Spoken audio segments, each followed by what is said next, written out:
Hello, Hello. everyone. Welcome to our Tuesday live stream. Hello. We're back. Oh, wait, they can't see me. Hi. You're the Oh, disembodied Baby J. well, sometimes that sounds like fun. It sounds like fun. I don't know about that. Maybe? I Kind of mean, scary? it doesn't feel particularly painful, so it should be fine. Kind of scary? I'm still alive. Maybe? Hey, everybody. How's Hey, it Bob, going? Mo, Law Dog, Cordell, Okrin, Rand, T-Schmidt, Iterator. What's going on, everybody? Mr. Rattlecan. Hello, hello.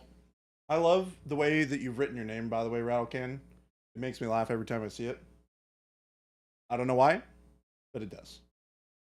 I appreciate Does it. it have like an at sign? Yeah, the A and the both of the A's are at signs.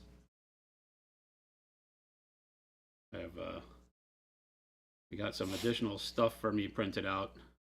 I don't know if we'll get any painting done on them now, but I want to get them glued down. I got Oh man, what is? Oh, those are the what are those? ecclesiastic prisoners. Oh man, those look sweet.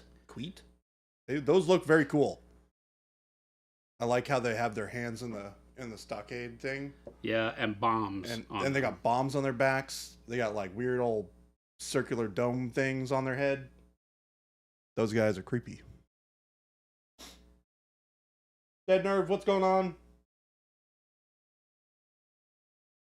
Mo. Babe James ghosting us. I what that was is? not ghosting you. In fact, I was talking to you. You just couldn't see me. Yeah, they're just gonna be like basically suicide bombers, Oh man, like martyrs. the posing for so much of the stuff in the trench programs is really good. It definitely, because you have a lot more stuff that's like running forward in your Yeah, faction that you picked than I have in the heretic side, which is really interesting because it like it feels like it's on board with the lore and the background of your faction, which is all like crazy, like super. We're running around with shoes on, without shoes on, and running at your face, yes. doing silly things. Yes. They're not sitting there waiting for the battle to start. Right. They just kind of show up uninvited, I feel like. There we go. That was a lot. I don't feel like you say, hey, trench pilgrims. I feel like they're a missile that maybe the ecclesiarchy like points in a direction. You know, because like I said, they're not church sanctioned. But I feel like the church is fine using them. Like, well, I mean, if they're going to show up and be crazy, you know, then maybe we can just let them go kill some of the bad guys. Mm-hmm. Mm-hmm. So while not, you know, officially on the list to the party, so to speak, they're going to let them in anyway. Because it keeps the good ones from dying, right? These become like the lamb to the slaughter type things. Perhaps. We got Ugg in here. We got Dead Nerve, Tech Elf, Flapjack Nickelsack, Iron Lungfish. Iron lungfish. I'm so sorry about the fish. And the lung. The fish and the lung. Well, it's just a problem that gets directed at the enemy. Exactly. It's like the Dirty Dozen. It's like, okay, so I don't know what to do about these, and a general in the back or a corporal in the back, right, from the ecclesiarchy says, so we could just have them go first. Yeah. We could tell them that God really loves those who go first. Yep. And everybody's like, aha, give that man a promotion. give that man a promotion. Because I feel like yes. And then you get a bunch of loud, crazy, religious fanatics who then bolt directly at the enemy. Flapjack says, "What are they? Some kind of Suicide Squad?" Yes. Sorta. that kind of describes his whole faction. Kinda, sorta, right? I don't even know that they rank as Suicide Squad material. These are just like, you know, man. When Deadpool put together X-Force. Mm-hmm. Hey, who wants to be a superhero really bad? I do. They're all gonna die. Well, except Domino. Domino was doing just fine. So, by the way, Yes. we watched that movie, the Uh-huh. new Deadpool, over the weekend. The new one? Yeah. The new one with Wolverine? Yeah. Okay. It's horrible. Really? Oh, it's bad. Like, sorry, not even sorry. It's atrociously bad. I sat there the whole time. Jen fell asleep, and she's the one that wanted to watch it. It was her hilarious. idea to watch it. Back when it was coming to the theater, she was like, "Oh, we should go see it," and we just never got time to. But yeah, it was bad. Like, just simply bad. There's no other way around it. That's a bummer. I mean, it definitely, those movies are not movies that I watch because I'm looking for like a good movie. But the fact that like Jen fell asleep in the middle of it is not a good sign. Yeah, it was really bad. Like, I sat there the whole time saying, is there a story here? Or is this 100% fan service? And it was just 100% fan service. Which I get, right? I get it. It's Deadpool and Wolverine. And if you're a fanboy for Deadpool and Wolverine, then I guess that works, right? Castigator. What's up, Source? What's up, Slayer Street? This is one of my favorite models in the whole faction because it has a cross with a bunch of hands. Oh my god, I had no idea that it had that shield. Yeah. Oh, that is cool. Yeah. I've only ever seen it from this perspective where the shield's on the other side, and I never really like clocked that was a shield. Yeah. I was looking through a bunch more of those of the photos of the models and reading through some stuff last night, and the models are super cool. 100% fan service, but when you say it, it's a compliment. Yeah, and I didn't think that was the case. I thought it actually had some storytelling, but the story was horrible. It was just like, horrible. Not even mediocre. It was childish. Like, the other Deadpools might not have had a tremendous story, but they felt like they did. This one didn't even loosely tie anything together. Like, none of it made sense. It was just bad writing. It was all for the visuals. Yeah, his shield is just a hunk of wood with a cross, right, with the crucifixion on it, and the crucifixion has no feet, right? And then there's a bunch of hands nailed to it. Iterators asking, so are we getting special guests today? No, good answer, or a good question. No, the not today, that will be Monday. We have confirmed with the group from Trench Crusade for Monday.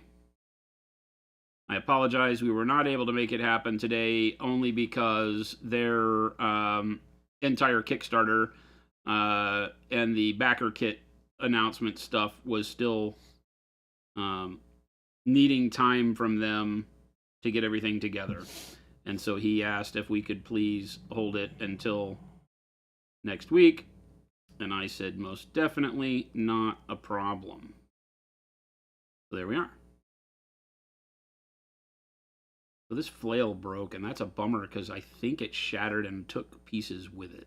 Oh, did it? Yeah. You're a little off. Brennan was trying to tell me it was fine, but it's not fine.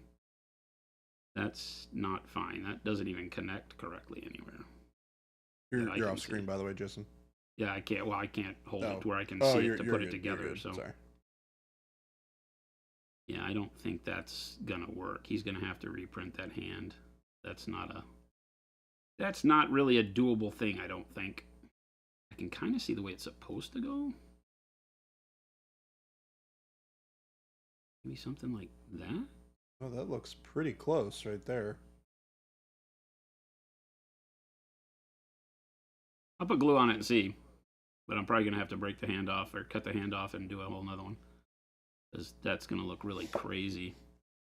Well, and the cool thing I think I noticed on this is that arm is that hand is a separate piece, right? The hand is a separate piece, yes. So theoretically, there are other weapons that you could pull to put in this guy's hand, which is really cool, by the way. Oh, you know what? Speaking of... Oh, but I don't have hand. See, it's just a hand. I guess I could maybe try to chop the hand off of this guy. Except the hand is much smaller. But I could put this hand on and put a sword. That'd be cool. Instead of the flail. Maybe I could do that. Let's see if we can get this to stick on here first, and then we'll... Yeah, it's kind of a bummer spot for it to... Well, it's one of those that's like a really... Yeah, like that's not even... That doesn't even make sense that it's like that. There's a part of it missing. Like when it busted, you can tell there's a piece that was probably still connected to the... the support. The supports or something. Yeah. Well, it probably just got missed when it got broken off. And it's not wanting to stick anyway, so.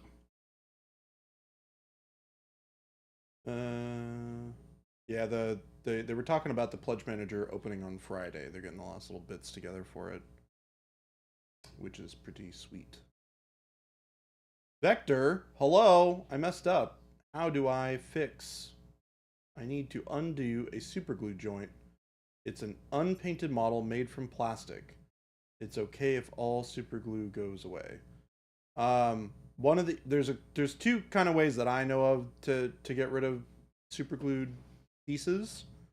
One is to stick the model in the freezer. Yes, I said that. The cold temperatures will weaken the bonds of the superglue, allowing you to be able to easily pry the pieces apart. The glue becomes really brittle, and it becomes much easier to break off. You can also use a Jason, help me. What's the name of that product? That debond. It's debonder, right? I think it is. Yeah. Yeah, is what they call it. So you can get there's a chemical debonder that you can get. Yeah, I don't really like Simple Green for doing that sort of thing. Mo, I've much preferred the freezer method or the that actually looks... That might work. Yeah, that looks pretty darn good, actually. I think we can paint that up. We can fix it in post. Christopher.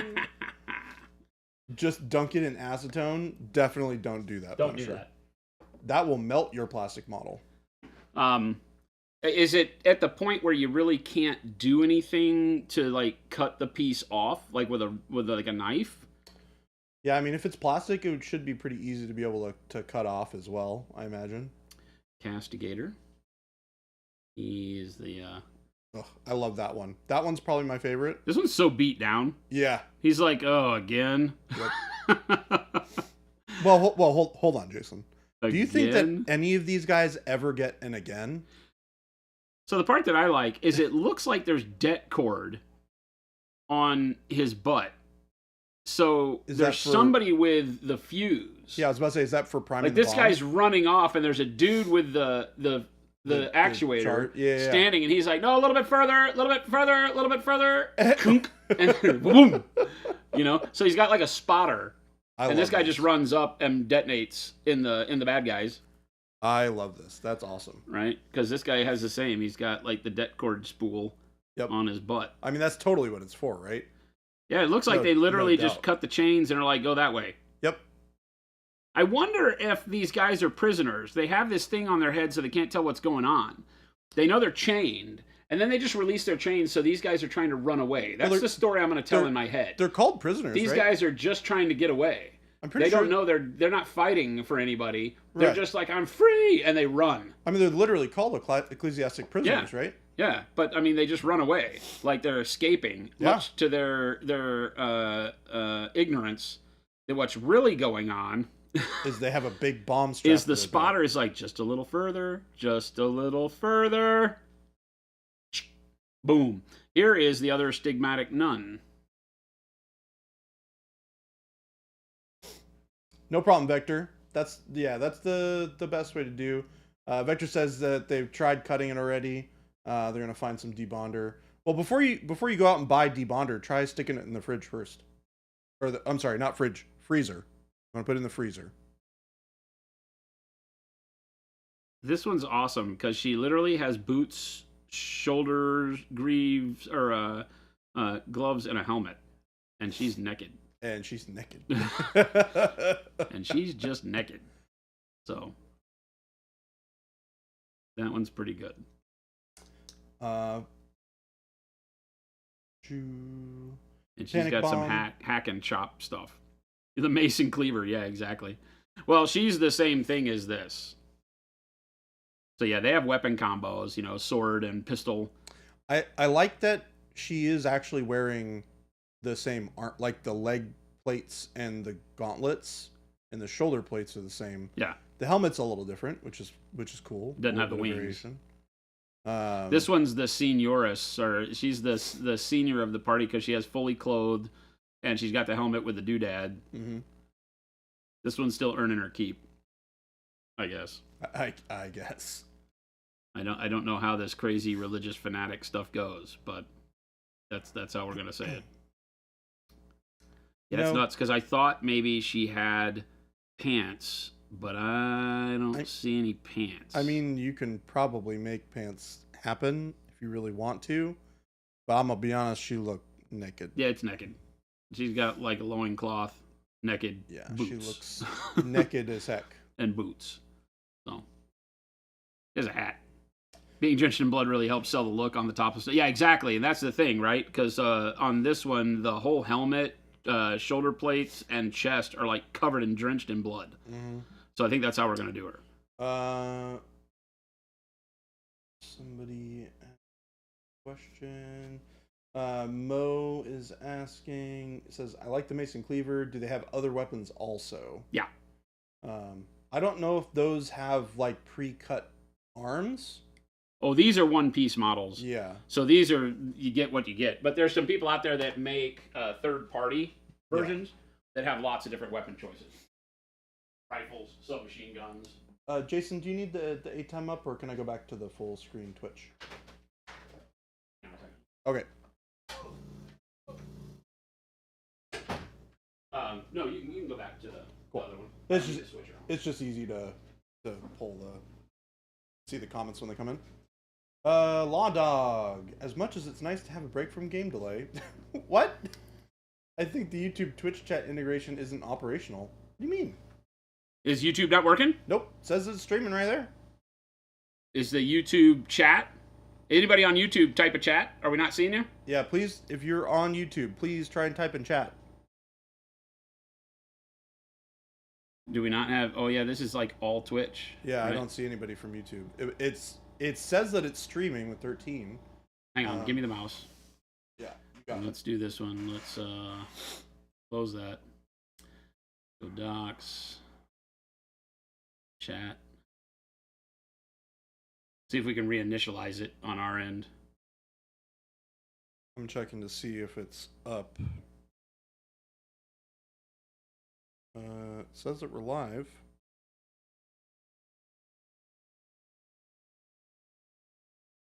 All right, type some stuff, chat. I just typed. There we go. It says yeah. working now. Yeah. Jordan Lamb says hello. Yep. We just had to refresh it. Yeah. YouTubers, sorry. Chat was not capturing your messages, so if you've been talking at us, we apologize. Yeah, please, if you guys had some questions on YouTube that we were not seeing, please feel free to put your questions back into chat so we can read them off. Because them up again. We miss having you guys around.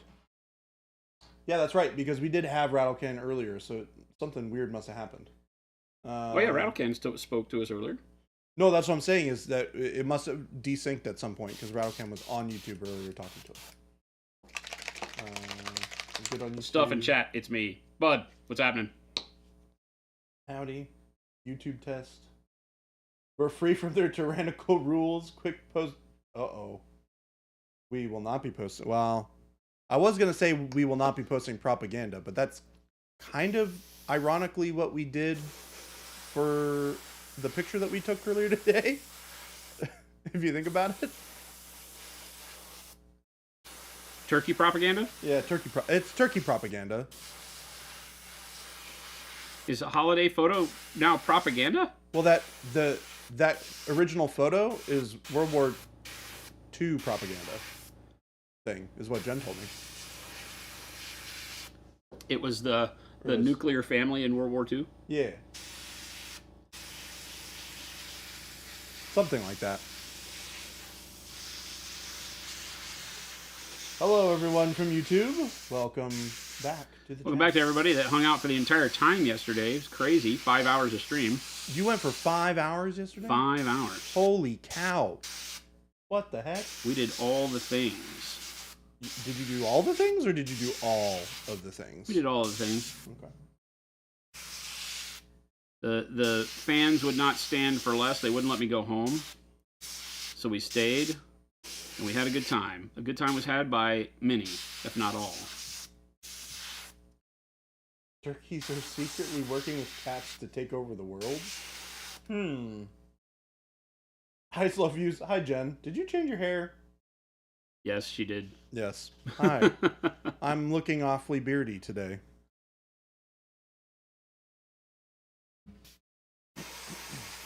He ripped your horse base off the plastic base, baby J. I did notice that. Did that thing come off okay? It looked like well, it was, yeah. it looked like It you got took a off. while. Oh, did it? And then, of course, the bases showed up today. No, they didn't. Yeah, they're right over here. Oh my gosh. Of course. I knew that was going to happen, but last night I was like, I really want to do this. So can we do this? And I was like, if I get this off the base, I'll stay in stream and we'll make this happen. And then it, like at the last minute, that last much needed pop of plastic coming apart happened. And we were able to then do the shrine and get him to a point where he is, you know, level with everybody else. Oh, nice. So, Woo. Yeah, that model's going to be cool. I'm really excited about one of the models that got dropped off on your desk for my the side. werewolf. The wolf is super cool. Also, the bomb witch? Oh yeah, the artillery witch. Artillery witch. I don't know why I keep on calling it the bomb witch. Well, because she's a bomb witch. She is a bomb witch. I mean, she's a witch with a bomb, so makes sense. Accurate. Makes sense. You got the artillery witch printed out, the werewolf, and then the rest of these dudes. Brennan been doing the Lord's work back there. For those of you that are just joining us, we will not be having the Trench Crusade gang on today. It will be Monday. That gives us some time to promote it a little bit better. And with our 5,000 follower stream tomorrow, we didn't want to dilute the message for that and miss out on being able to talk to all that. So we've gotten to go ahead to let everybody in the Trench Crusade Facebook know about it. So we will start to post up stuff probably tomorrow, letting everybody know that next Monday we will have the Trench Crusade team. How many is really up to their schedules and how they're feeling, but we know we'll at least have Jamie here. If not Thomas, the lead designer, and hopefully others. So it'll be a good time to discuss and get all your questions answered. And hear more about the physicality of how the game came about, as well as the lore, and discuss nerd stuff with the Trench Crusade team. It's going to be a lot of fun. And I will continue painting this stuff this week, and then probably during the Trench Crusade stream, it'll be me playing host and Jordan painting his Heretic. So we'll finish the week out this week doing Trench Pilgrims. Nice. I'm all about it. Because I say that, technically we'll finish the week out doing giveaway nonsense tomorrow. True. That's going to be a 2-hour fun time stream. That's going to be 2 fabulous kind of giveaway streams at the end of the year. Yeah. Because we still have our Christmas Yeah. The holiday stream. craziness that we do, the holiday stream. That happens in a few weeks. So, Jen gang, and I may have talked about that a little bit earlier this morning. prepare yourselves, gang. Making You got all plans. sorts of cool stuff coming. Awesome. Kruger asks, how much are these miniatures?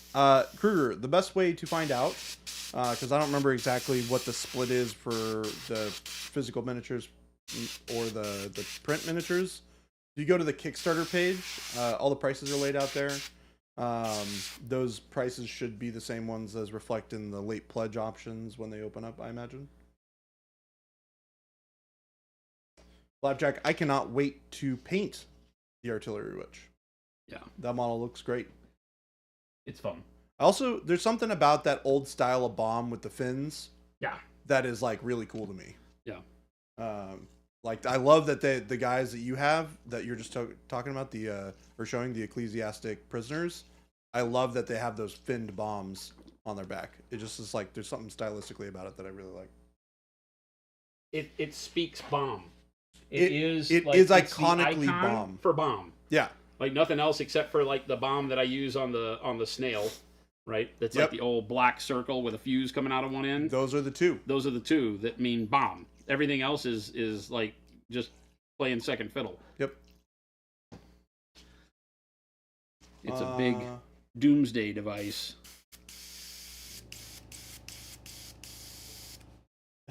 I left the stream going last night, so if you rated someone, I could go to the next one. I went to paint some, and I came back, and Jason was still going. Can't wait for the STLs. We got the whole pack, and if I paint them poorly, I'm just gonna say they're grimdark. I mean, or you could just paint them all grimdarky on purpose, and then it's awesome. I mean, that's kind of what Jason and I are doing. We're going real dark and gritty and nasty with ours. As is the point. I don't think there's supposed to be anything shiny and clean in the trenches. No.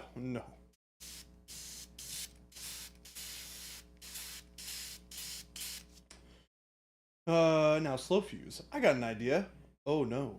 Could you have a run of a miniature that is for Trench Crusade? Call her the Bomb Wiki Witch? Oh, I the bomb snail? That would be really funny if there was a bomb snail in the world. I'll let you guys pose that to the crew. See if they can do a Monument Hobbies inspired model. A bomb snail and a unicorn? I mean, hell, we have sculptors. See if they'll. I mean, we can do anything we want. It's a model agnostic game. It we is can in make fact our own. A model agnostic We can pick a profile and make our own model for it. I think you should totally do that. We should totally do that.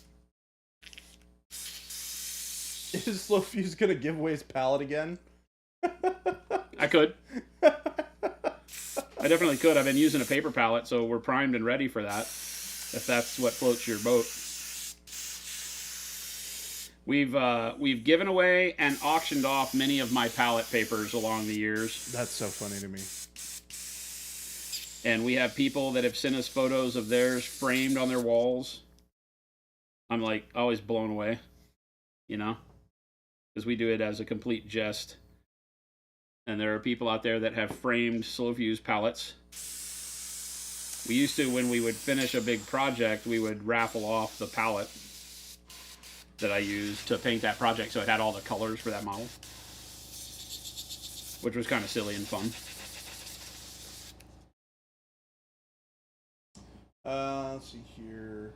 Iterator, I need to figure out how to watch the stream tomorrow while driving to Florida. Well, I hope that you're not watching it in your good while eye. Driving it. Use your good eye. Yeah.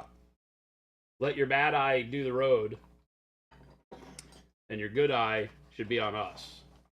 Right? Panic Bomb's finishing up his mech battalion. Just got to do the bases. That's awesome. I like to hear it. Condor, anytime frame as to when the spray varnishes will come to bottles. When the what? Condor's asking when the matte varnish is going to be coming out. I'm hoping within the next few weeks, but I don't think it'll be by Black Friday. We were targeting Black Friday. I don't think we're going to hit it. Kyle would know better than me. He's not in here right now, I don't think, but I don't know when we're going to be able to have raw material to mix. It's been one of those, it should be 2 weeks for like a month now. So I'm not real sure what's going on. Colonel 149th DKOK. Hi, Jason and Jordan. And good afternoon, chat. Hello. I love the Artillery Witch model, and I can't wait to see you paint it, Jordan. Can't wait to get my hands on it.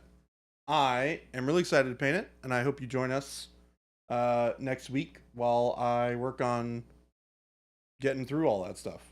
It's going to be really, really sweet. I am very excited. I really like the scheme that I have worked up, at least in its initial form. Hopefully Jen will be back at some point today so I can kind of do a little bit more investigations as to what I want that to look like. Worst case scenario, you'll probably see it a little bit tomorrow. as I'm going to finish up that one guy in preparation for next week is my plan. Yeah, thanks for hanging out with us. Do they have planes? If not, why fins? Oh, yeah. So, Avian, this is in World War I era. Yeah, there's tanks and planes and things like that. Not in the game, Yeah. per se, but in the world, there's all sorts of crazy stuff. They've got some artwork that has like monstrosity artillery sitting on fields, and that would be cool to see. It has that scale of like Titans in 40K with some of the stuff that's in the game. But creatures and such, I think they're keeping it because it is a more skirmish level game. You don't really have vehicle at this point. That doesn't mean that you don't get Trench Crusade on a massive scale at some point. We can ask all those questions Monday.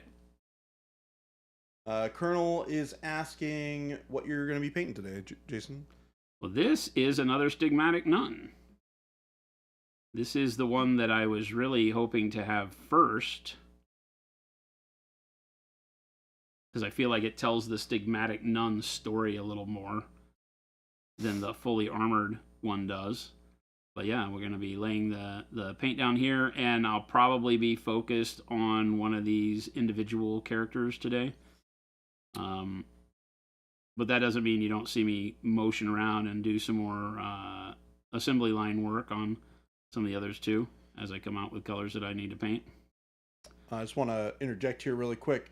We got a wonderful comment from Just John Nothing Else. Hey gang, popping in to intro. John David here, painting 3 years. Found Procreal last year and never went back. That is awesome. Thank you so much. Welcome. Thank you for the first time chat. Thank you for joining us. And thanks for letting us know that you're here.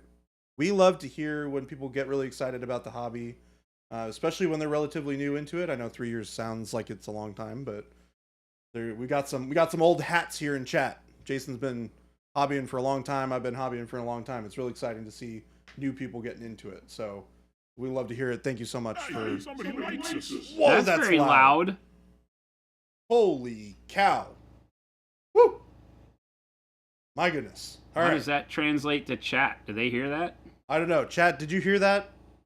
Other than my exclamation of how loud that was? That was very loud in our room. Chris and Gabe have been working on getting more volume for some of the system sounds in preparation for the Trench Crusade crew coming in. So It echoed across 2 mics. It was so loud. Okay. What's that? It echoed across 2 mics. Yeah, we'll have to have Chris look at that. Yeah. Like, now. Just John, nothing else said. It actually sounded pretty badass. Let's see here. We got some stuff up here from Darth Mullins. Hey, if you can, go into the computer and turn system sounds down quite a bit. Yeah, I can do that. Just the standard volume will work. Yeah, just the speaker volume. Yeah. Open volume mixer. And device or system sounds, right? Yeah. Device is the. I would just in the speakers. Yeah, just do that because that should bring everything down. It does bring everything down. Yeah. That'll I'll bring it squish down to everything. about half of what. Not like that, and we'll see how that works. Yeah. That was a lot of loud. That was incredibly loud. Sorry about that, guys. All right, here we go. Baby J, do you know what class you will play first in PoE 2? No idea. I'm still waiting on more information to consume before I figure it out. I think I'm going to do a witch. He had me look at all that stuff, I failed to get excited like you did. Did you watch it? Yeah. Okay. The classes don't speak to me. They don't have all the weapons in the game yet. Right. Yeah, they have about half of it in the game. So there's not a melee ranger, which is what I like. I mean, you could play one, right? A lot of those mechanics exist. Yeah, I just have to see what all the different weapon skills are. You know, taking that so much of that is just PoE 1 layered in again, right? Like all the in-game stuff is literally just PoE stuff done in a different way which 'Cause I think is cool, but not as awesome as I thought it would be. Because all the class skills are universal across every class in the game. Like, Right, they're but the not skills are specific. tied to the way you do your gym sets, not in your armor anymore, right? So Right.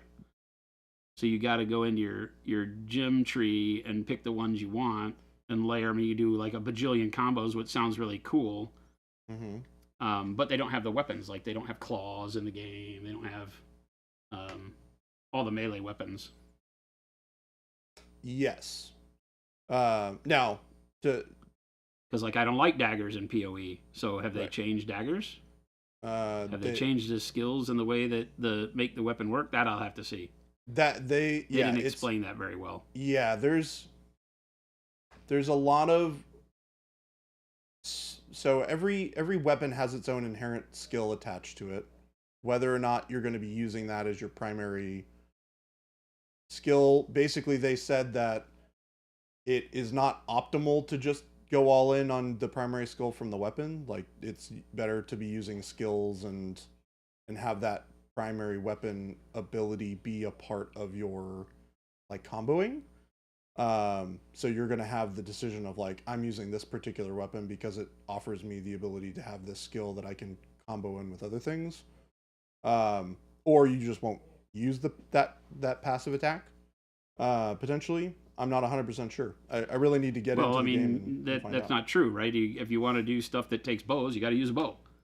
And a bow still has an inherent way that it does its attacks. Well, so you are using a bow, and you're using a skill that requires a bow. So you're doing, like, Toxic Rain, or you're doing Tornado Shot, or what have you, right? Those all will still function the way that those skills largely functioned before, unless they changed the skill for whatever reason, which isn't. Yeah, they got rid of some weapons and added a few more. Yeah, because we got crossbows, which we didn't have. Right. Well, and there's going to be a lot of skills that require crossbows, so like lobbing grenades and stuff like that. I think is going to be mostly crossbow related stuff. Right. I just wasn't excited. I didn't see any of the weapons that spoke to me. Yeah. And the classes didn't look like anything that speaks to me. PoE is weird like that because everything is, number one, everything's gender locked, which I don't like. It is weird that they kept that. It's weird that they kept the gender locking. I don't want to play as... I don't want to be forced to play as either a male or a female just based on the class that looks fun to me. Yeah. And they keep doing that, and that's kind of a bummer. It's not really a deal breaker because I don't care. It's just an avatar. It doesn't really mean anything. Right. But, like, I really like the way the barbarian looks, or whatever it's called. The big dude, the warrior. Yeah. I don't really like, and like PoE, if it's anything the same, I didn't really like the ground pound skills, and it's built the same way. It's really meant to do like AoE ground pounding type stuff. So it'd be interesting to see. I'll get it. I'll play it. I have a key, so. Yeah. Yeah, you got one for free, right? Yeah. Yeah. Yep.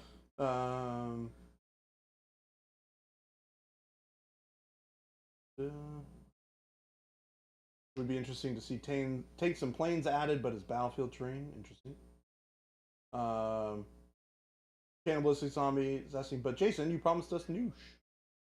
Don't worry. Well, I got more Noosh is models I got to bring up to par before we do it. So maybe we'll do that after I do this.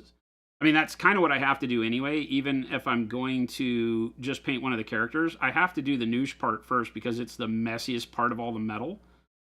So I can't avoid it. So yeah, we might just Noosh all the models today. I did say that. So I get it. Yes, Colonel, the chat with the Trench Crusade team unfortunately was not able to work out today. We do have it planned and locked in for next Monday. So make sure to join us next Monday. The way that he put it was like, if we need to be there, we'll be there.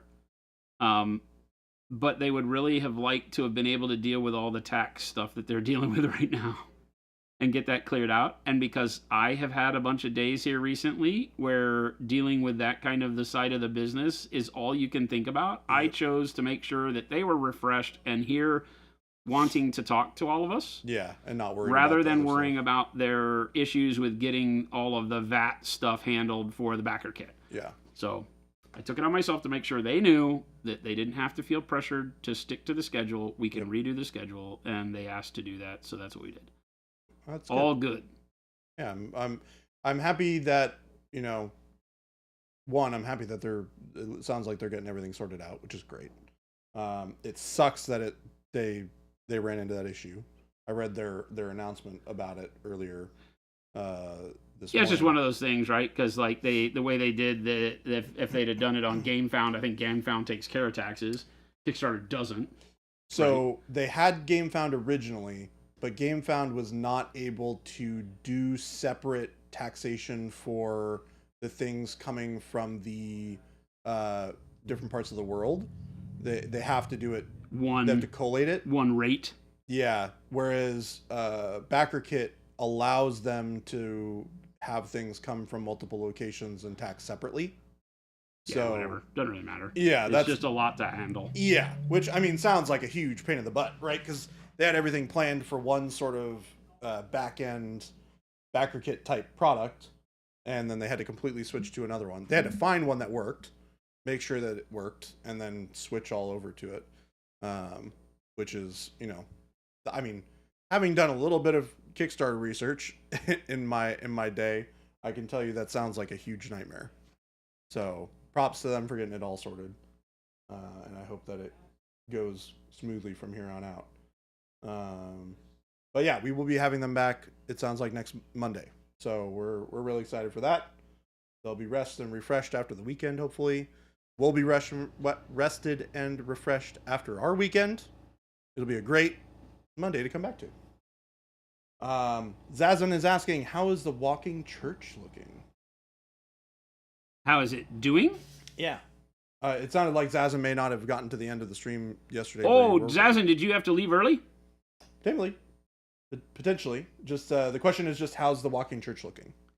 Good. We finished up with him getting all of the metalwork to the point where it's ready for noosh. So that was one of the comment was made a bit ago on getting everything to this level where we can be set to do the burnt sienna noosh on it.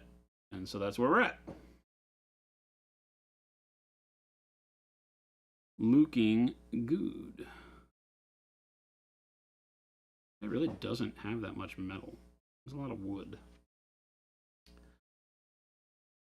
Speaking of which, the Deadbeat, I'm sorry to hear that. Debbie says, I'm formatting pages for a kid's book for Amazon publishing today. I think they're using the same webpage tools since the 90s. Like, that sounds like something that doesn't surprise me, but also is unfortunate. Tracks. Amazon is not my friend today. Melee Ranger is such an underrated archetype. It's cool. There's a lot of really cool stuff that you can do in that game. Hugh Golf, can you please send one of the models to Flameon? I would love to see his paint scheme on one. That would be really cool with some of these models, having him do that style of painting. Having seen him do the his Nurgle guy, which I'm sure you've probably seen that one, Jason. Yep. Yeah, that actually he brought it to Adepticon last year. Oh, did he have it? Yeah. Yeah, the model is really sweet. I think it would be really cool to see him do something with this sort of level of weirdness, and it would be very curious to see what it looked like. He is a very has to speak to me kind of model guy. Yeah, his favorite thing is Lord of the Rings. He does paint a ton of Lord of the Rings stuff, which is great. He is not necessarily huge he likes the 40K models, but his thing is Lord of the Rings. He definitely tends to prefer that like fantasy style more than 100%. Yeah. He really knocked the park out of the what was I don't remember the name of it. There was a really, really cool like armor plated knight that they did as a limited edition model for Cities of Sigmar. It was called like the Rook or something like that. Yeah, the Rook. That model, he knocked it out of the park. That model looks great. Limited edition release. Neat model. Has like the Plague Doctor type helmet.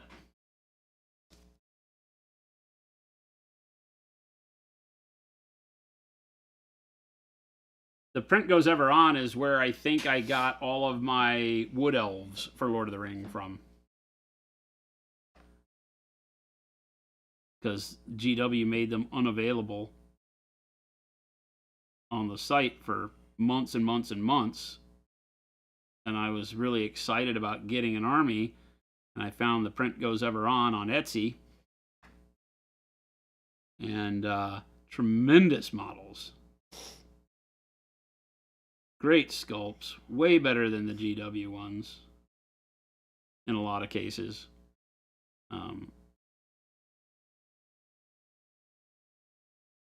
Really neat. So yeah, very familiar. I think the bomb will just be like red on one and green on the other, like army green. I don't think we'll do metallics. Yeah, Zazan, he puts a absolutely crazy amount of time into the minis that he paints. Flamon Mashik's style and the way that he paints is very, very methodical and very time consuming.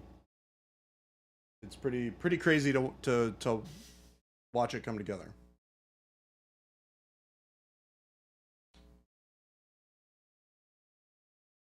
Sounds like Colonel ordered some noosh yesterday, so he's really excited to watch you throw some noosh on these guys. Awesome, yeah. You just get these metallic base coats down. We'll end the stream doing some noosh. Hell, I might stream late again today. There you go. I will do this, chat. I will get through and noosh all of these models by the end of the stream. How about that? How about them apples? How about them apples?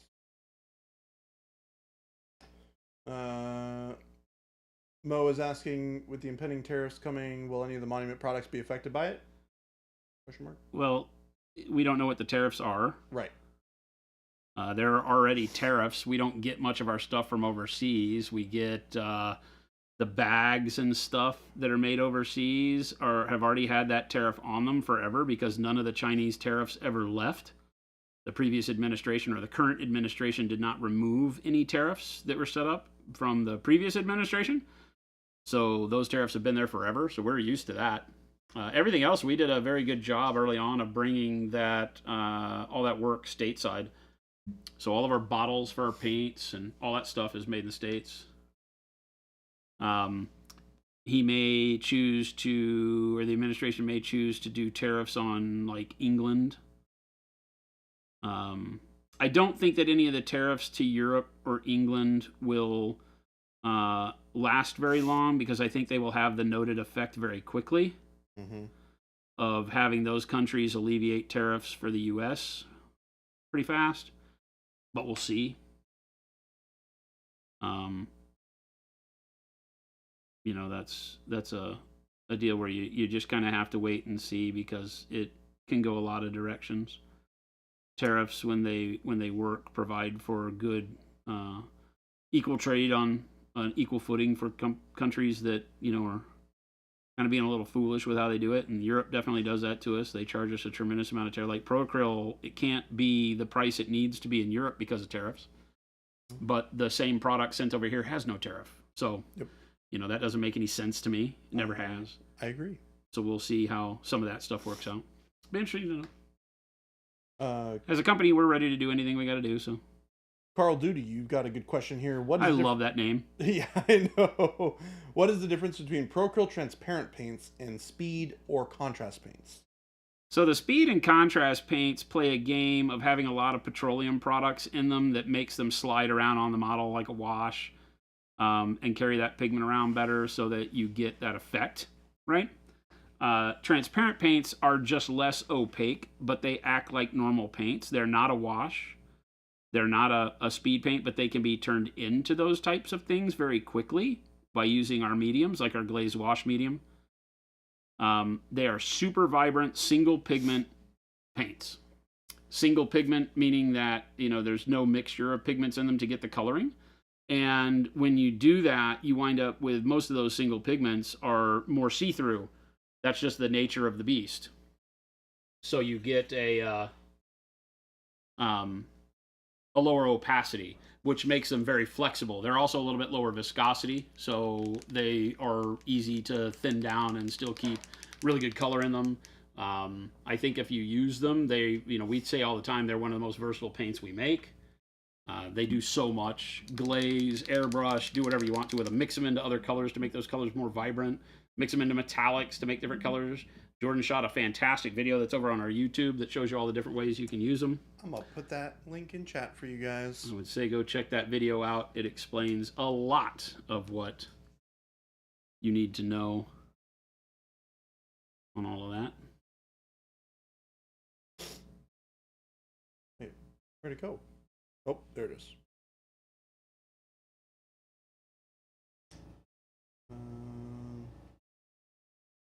So this is the mixture of kind of 50-50 silver and magnesium here. We just put on real quick to give some shine. What's going on, Gosu? You go, Sue. Cannibalistic Zombie, I want to use a straight transparent purple as a wash on a model now. Yeah, be careful. That transparent purple is... Don't do it. Crazy. Don't use the transparent straight hardly ever. Yeah. That's not what they're built for, and they are like way overboard in their vibrancy. So, using the transparents right out of the bottle on anything, probably not the best idea. They're meant to be diluted. They're meant to be mixed into other things. It is a really beautiful color at heavy saturation. So if you want to use it as a wash while it is that level of saturated, just don't dilute it as much as you would for normal things. Well, but yeah, try it first. Like if you want to paint something with a zenithal highlight and then go over it with purple, you're going to get purple. Yeah. So what I'm saying is just be careful, because those colors, they don't play. Those colors will be like, oh, geez. Yep. I use blue transparent, and my model is now freaking blue, which is awesome if that's what you're looking for. Just test it out first. Play around with it. See how you like it. Carl Duty, again, my that name is so good. My wife asked me what I wanted for Christmas, and there was a bunch of Monument Hobby products on it. Oh, that's awesome. We see a lot of that on the social media channels where I monitor them, where I've got people saying, tagging somebody else on Facebook saying, hey, look at this. And they're like, noted, like on the Christmas list now. When I can imagine like families sitting around going, all right, I need you to, send me links to things you want for Christmas. And I love it when we see conversations happening about, remember that set I told you about that Santa needs to have? All right, so there you go. Quick highlights, just really banging the paint on there. Nothing blended, nothing worrying. It's just a mixture of the magnesium and the silver. We get a nice shine. Mm-hmm. There's part of me that wishes this game was a little shinier, because that's just such a great look. Right before you dirty it all up. Right before I dirty it all up. Yep. It goes away. Gosu, Solway put me onto this mix of a 50-50 purple fluoro and purple transparent. Yeah. That color is so beautiful. I can see that. Swing and Swift, hello. Just watched your transparent video, and I had a question. When you guys thin out your paints and transparent, do you tend to use a cup or just a drop on a palette? Sorry, I'm trying to parse that question to something. So it's kind of difficult. So if you're trying to get a very specific mix, usually a cup is the easiest way to go. Just because all of that paint gets contained in that little mixture. You're only mixing the things you put in there. That being said, if you're less worried about a very specific mixture and you can allow for some amount of difference, if you want to have something that's a little bit more intense and a little bit less intense, I do mix it on the wet palette. So you can do both. But like I said, if you were looking for something that's very specifically mixed, 100% use the cups every time. Yeah, I just use a dry palette and do all my mixing of everything on there, unless, like Jordan's saying, you need a lot. Generally it's volume based for me. Yep. If I know I'm doing a whole army in most cases and I need a lot of the paint color that I've come up with, whether it's transparent or whatever, then being able to mix in a cup will give you enough to make sure you've got the amount you need to get the job done. It can be frustrating. Although, here's one of the things that's hardest for me to teach people when teaching painting is that when mixing acrylics, and really anything where it's a subtractive form of mixing color, and subtractive meaning that the amount of paint that overlays another paint will trick the eye into seeing a mix of the two, as opposed to additive like light. Light, you add two frequencies of light together, they become a different frequency. That different frequency of light has a different color associated with it. So light is very different than paint. Paint is literally subtractive in that the various pigments, if I have blue and yellow pigment, they never become green. There is never green pigment in that, but because I put so much blue and so much yellow, and those individual molecules of pigment are sitting there overlaying each other, subtracting the visibility of themselves by having this layered effect, your eye can't read what's blue and what's yellow, so it sees green. It sees the combination of the two. There's some really neat visual effects with subtractive mixing where they put red and blue next to one another, and you'll see a purple line down the middle of the two that doesn't exist. That purple line isn't there. There is no purple.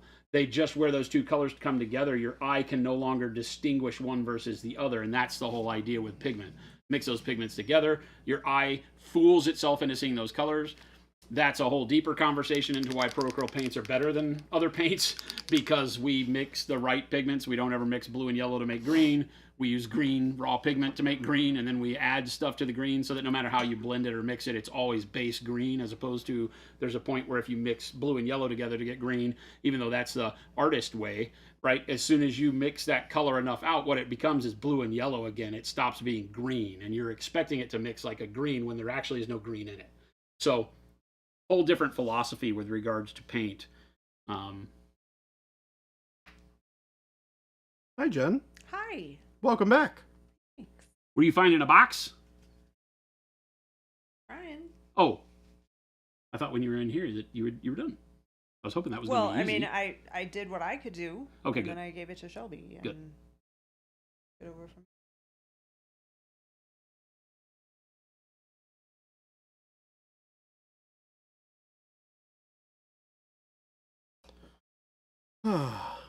Hello, chat. Looks different over here.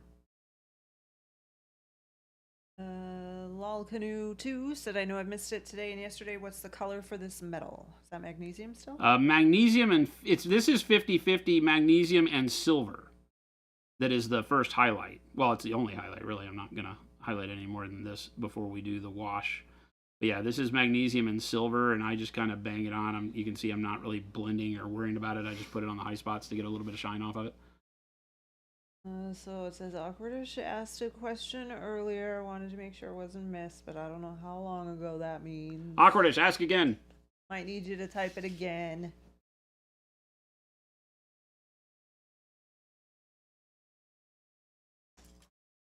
Is green pigment harder to handle, or what's the reason? Well, it's just a difference in how machines do it. You know, like if you have companies that are mixing their paint like most hobby paint companies do, they're mixing like house paint does. If you go to Home Depot and you ask them to mix a color, they're just using like a base CMYK plus. It might have 12 pigments in a rotation, right? And there may be one green, and there might be cyan, magenta, yellow, black, white, a green, another blue, maybe a brown or a red particular, right? They might have a 12 color pigment combination, and you give them a hex code, and out of that hex code, they can mix CMYK and all those other slightly off colors to get whatever color you need. But the mixing of paint that way is meant not for mixing that paint with anything else. The mixing of that paint is meant to give you a color that matches the color you're looking for. It can dial it in 100%, give you the color you need. That color's fantastic. You paint it on walls, you're done. With miniature painting, we mix a lot of our color. We blend it on the model, we mix it together to get other colors, and you need that color to be spot on what you expect it to be, not 12 various pigments that are none of them the base color you're looking for. Just happens that when you put them together, they make that color. Right? So that version of color mixing and color theory works great for paints that are not intended for artistic purposes. They're not meant to be blended. You don't go buy house paint to mix the two colors of house paint together to get a third house paint color. You go buy the house paint color you need, you paint it on the wall. That's unfortunately, those are called coatings companies, and those are unfortunately 90% of what makes hobby paints. And so what sets ProAcryl apart is that we take a look and we say, what is the closest pigment that exists to the color we're trying to make? And then we alter that pigment. We add colors into that pigment to make it the final color. So if I need a particular brown, I get as close to it with a brown pigment as I can, and I'll add some red, some yellow, some white to get the color, so that no matter how you mix it, it's always brown. It's always as close of a brown as it can be to the original color, which means that you get what you meant to mix. That's how oil paints and artist acrylics work. All of them. Panda, it was Avian, not you. So don't stress. It was not your question. Avian asked the question. Now I lost it. Oh, what mix would you do to make a panel lining paint? Our glaze wash medium in whatever color you want, and some water. So glaze wash medium with paint makes glaze, add water makes wash. That's going to give you, it's going to break up the surface tension of the paint a little bit. It's still water. There's no oil. So if you're used to like pin washing or panel lining with an oil wash, the viscosity and flow of an oil over a surface is going to be much different than the flow of a water-based product, but it'll still work very well. It won't glide as far down a line as the oil may. Like you can take a little bit of drop of oil wash and it'll do like a mile-long panel line, right? With acrylic, you'd have to tap that thing, 20 times to get that much, maybe. Goes to, that's totally fine. I was also looking at the color because I knew her Awkwardish Panda's name is a certain color. So I went back and was looking for that, and I couldn't find anything. And then it took me like 2 or 3 times looking directly at the question to realize it was the Avian's question. Hagley says, yes, there is a good color theory book that says blue and yellow don't make green. It gives you kind of the science in that, which is good. There's a lot of those that are very, very interesting for artists to think about. How you use the paint is very integral to the type of paint you use. Our real tagline internally is that, we make artist paint in liquid form, whereas all the other liquid paints typically are house paint in a smaller bottle. And there's a difference. There's a reason why that makes a difference. It's not that there's a quality difference between pigments or a quality difference in the final paint. If you're just using the color and doing what some YouTubers do, they take a base and they put a stripe of that color and a stripe of the other company's color and they rate them like that. That gives you one rating. Maybe it's opacity, maybe it's vibrancy, maybe it's reflectiveness and shine. That'll give you a contrast and a way to compare colors. But really, for what we do, the use of our paints is not to paint stripes of color on walls, period. What we do as miniature painters is we layer and mix paints. That's all we do. We are like painting canvases, where you can start with 2, 3, 4, 5 colors, 50 million colors, but what you're really doing is you're looking for a way to have those colors blend on the model. So they need to act like the color you're using. And that swipe on the paper that somebody used as the, hey, this paint's better than this, really has very little meaning in the world of miniature painting. It can have good qualifiers for if you need a very opaque paint, then don't use this particular yellow versus this particular yellow, but you'll have to understand what you're getting if you're looking for opacity, right? Because that yellow is going to have more white in it, let's say, or those things. And that's asking the end user to know too much, so you just want to find paints that feel good, is really what we say, to your paint style. But if you're having problems with your mixes and you're not liking it and it's not blending well, then find a more artistic quality paint. Do you think fairies have to paint their houses with added contrast and shadow since normal light won't do it for a house that tiny? What? They have to boost the contrast like we do for miniatures? I'm going to go with yes. Never given it any thought. I'm going to go with miniature creatures and miniature houses have to paint them like they paint their miniatures, and they should buy ProAcryl. That's what I'm going to go with. And they should buy ProAcryl. All fairies and miniature style creatures, which I don't know what the proper name to call them is. The minute, the petite. Fey creatures? Les petites creatures. Les petites must use ProAcryl to paint their abode. They're like, I went on Twitch, and this guy said buy house paint. Has no contrast. 1 out of 10. Would not recommend.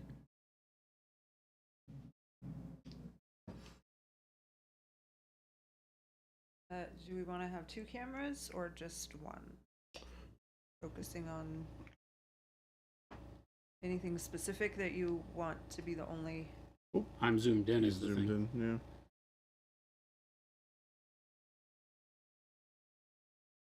yeah. Is that the same? I think that's the one.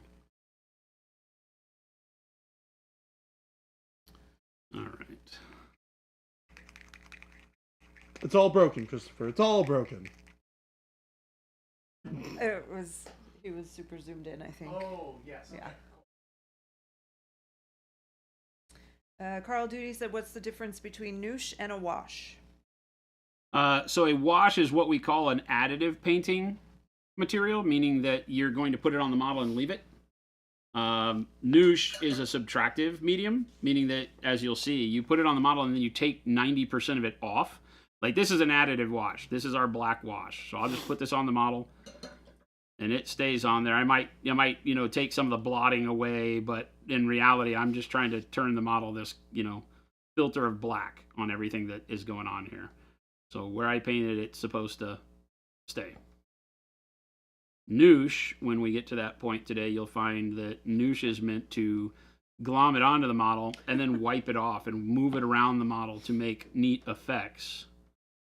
So while that might be a highly nuanced answer, that is really the answer. That's the difference. If you talk to scale model artists, you will find that the idea of a subtractive wash, like an oil wash, the whole idea with oils and what makes them attractive to people who do modeling is that you basically put it on the model and then you can move it around because the oil doesn't cure very quickly. It stays workable longer. Hoosier said, did you know if you spend 8 hours outside hanging Christmas lights, you get tired? I never would have thought about It that. feels right. I'll allow it. I feel like that makes sense. Colonel, hello. Good to be back.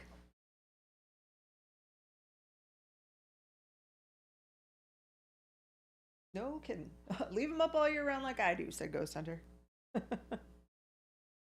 Uh-oh. Here we go. What's that? Avian in all caps. Christmas lights do not go up until December. Nobody knows that anymore. Especially not in our area. They're up everywhere around here. It's insane. I'm trying to think. We don't have too much in our neighborhood yet, though. Oh, there's a lot. Are A lot there? more than there should be, which is zero. Oh, I guess Which is 0. it's still light out when I get home, so I probably don't have this. Yeah, I see them when I come back and it's Yeah. late because they're all on. Yeah, 'cause exactly. It's dark at 5:30 now. Oh gosh, it's so weird to me still how much darker it gets so early. Oh, and trying to wake up in the morning is hell. Yep. November 29th is fair game. Day after Thanksgiving. If that's the 29th, great. I think that's an acceptable Black Friday. starting point. Yep. Light up Black Friday. They're not on, but they're up. So you can have them ready. That makes sense. Wait your turn, Christmas. It was funny because it wasn't even Halloween and one of the restaurants we go to had their Christmas lights up. And it sparked a conversation between Jen and I that we had seen that people were out there giving deals on hanging the Christmas lights beforehand. Yeah, it was the radio guy that was talking about that weeks ago. So we saw a restaurant that had like those big inflate. Now, it's one thing to put your lights up and not turn them on, right? They had This them on. place had the inflatable Santa on the roof. Oh my god. Oh yeah, the lights And- might not have been on, but they had the inflatable stuff. Yeah, and it was like, That's like a level. I'm sorry, beyond. that's way too early. But yeah, the guy on the radio in the It's morning so funny. weeks ago was talking about how he's like, and he was not happy about it, but he's like, my Christmas lights are going up this weekend, and they was talking about how he hires someone every year to put them up, and the guy's like, hey, I'm going to be in your neighborhood. If you want to put yours up right now, I'll give you a good deal on it. And so he did. So he's like, my lights are going to be up. It's a They're great not going to go sales, on yet, but they're going to be up. great sales tactic. It Yeah. really It is. You know, I'll cut you 10% off if you hang them 2 months ahead of time. Yeah. That way he can actually hang more lights that year, turns out. Yeah. So I get the salesmanship. Kudos. But still. Every holiday's like this now. Halloween's my favorite, and even I think a whole month of Halloween is too much. It's not as special anymore. I think that's true. I mean, I get it. It was like, let's just let us have our fun and our joy, and the Christmas decorations make me happy, and I just want to be happy. Great. You for sure should be happy. But Why is your happiness based on your Christmas lights? I love that now there are these, what are they called? I forget. There's a company now that is selling year-round holiday lights. They come in and put the LEDs on your house, and now you have them to where you never have to take them down, and they're there for any and every occasion. So it's basically year-round Christmas lights. Yeah. And I'm like, because what other occasion do you want to light your house up for? I mean, I could see like maybe a family birthday or something like that, but could it's do it for, always going to like- look just like Christmas lights. I mean, Just 4th of various July. different colors. The only thing you can do is change the colors. It's still Christmas lights. Swing and Swift do not awaken the eldritch being of Mariah Carey before her time. What? Yes, I've please already heard don't. it. I've already heard it so many times. Have you really? I've heard it so many times, and I've even heard Last Christmas. So the Whamageddon thing hasn't even started, and I'm already out. TikTok. Jen leaves the house more than I do, so No, it's all TikTok. It's all happening in the house. Jen leaves the house to go into like those kind of public spaces a lot more than I do. So Ron Reese said, I'm just waiting on a net gun that can be used to fire a net of lights onto the roof. That sounds very efficient. I will buy that. Jason, Not I sure will I buy want that. lights on the house, but I can find other uses. like nabbing people at work. Yes. Jason, Surprise! Jason walks Boom! in. I imagine you turning around the corner with a big old like bazooka cannon with a net in it and going, "Surprise! Good morning!" Yes. Boom! You have been lighted. I'm a fan. Make it happen. Happy said holidays. November 1st through 27th is Christmas. November 28th is Thanksgiving.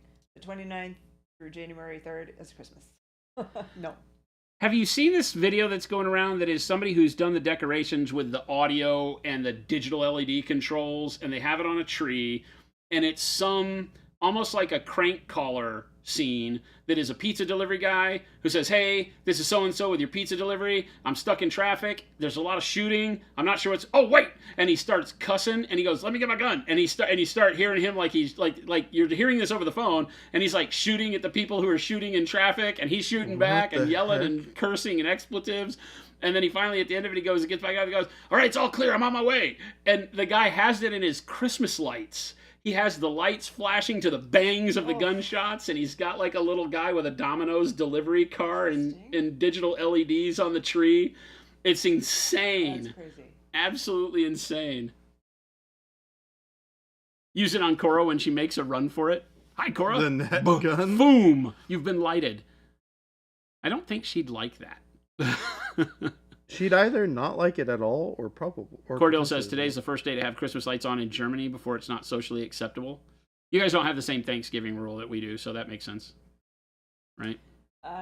Jade, I'm with you. Jade said, why is your holiday happiness, being Christmas, encroaching on my holiday happiness, which is Halloween? They made that movie. It's actually not bad. Gonna put up Christmas lights for Flag Day next year, Flapjacks. That sounds like a good plan. All right, gang. It's that time. It's news time. Awkward Panda, you lost Whamageddon at Nova. I feel like it can't count that early. I would love for it not to start until December 1st, because then that gives me a pass. But it is because there's so much Christmas stuff happening already. I feel like I've lost. Gosu says he posted a link to a tactical CO2 powered net gun in Discord.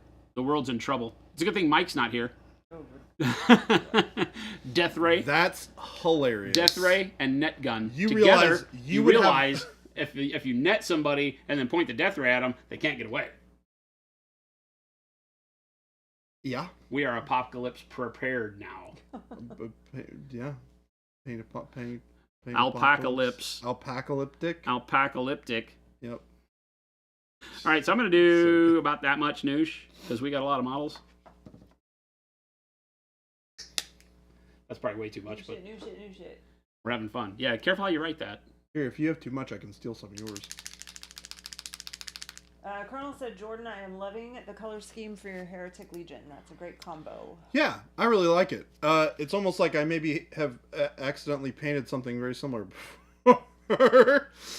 I saw this guy on my desk yesterday, and I was like, huh.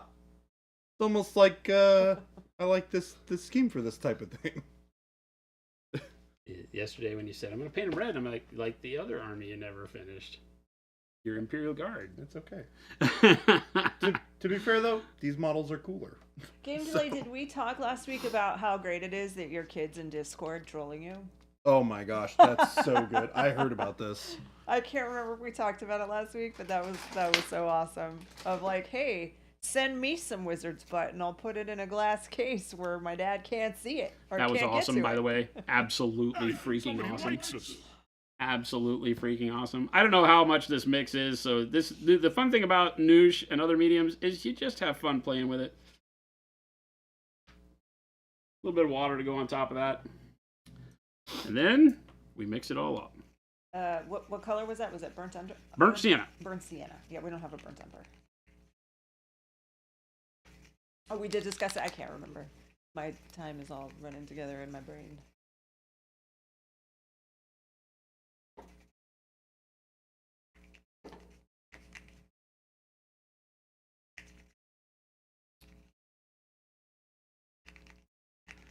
That's all good and mixed up. Hoosier said, to be honest, though, I learned a long time ago that I'm going to do Christmas when and how I like because it doesn't really affect anyone else. Nope. Except it does. Make yourself. Well, if you're putting decorations outside, it kind of does because I have to look at them. But there are worse things that I could look at. Works like a champ. Okie doke. Probably should start with models from yesterday and not the models from today. We'll work up to the models from today.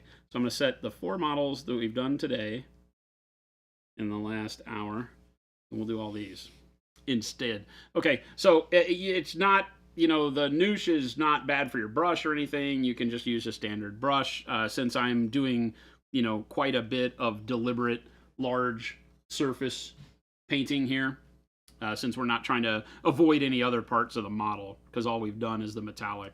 You just get your brush. It doesn't have to be super damp, right? And then you're just going to put Noosh on. And do like this.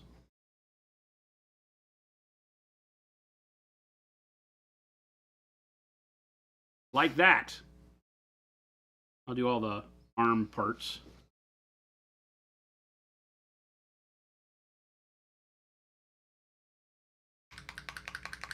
If you're the guy in the neighborhood who put up the X days till Christmas decoration, then it absolutely affects me. The panic that sign has caused.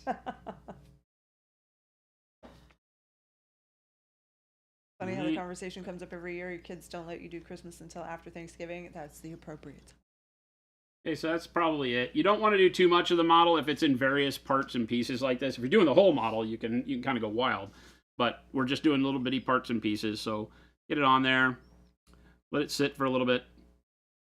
Determine which way you want to pull the stuff off. This has the layered armor going in one direction, so I'm just going to kind of use the brush and pull it off this way. So it leaves it in the nooks and crannies in the correct direction. Deadbeat, I'm sorry that you have to go through that.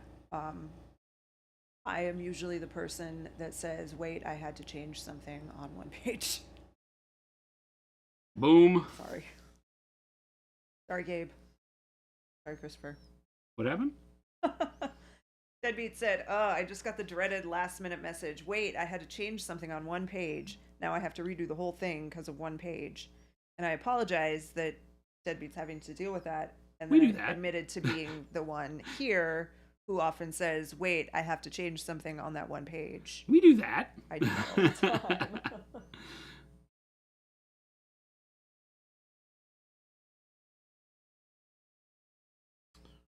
Ghost Hunter said Jordan's scheme looks like Santa's evil army.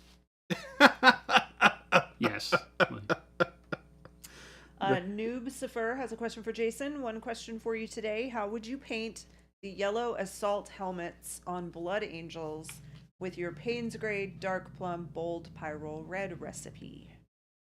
Don't you have one? Oh, yeah, I was about to say. You Just have like one. that. Burnt sienna, burnt orange, warm yellow, golden yellow.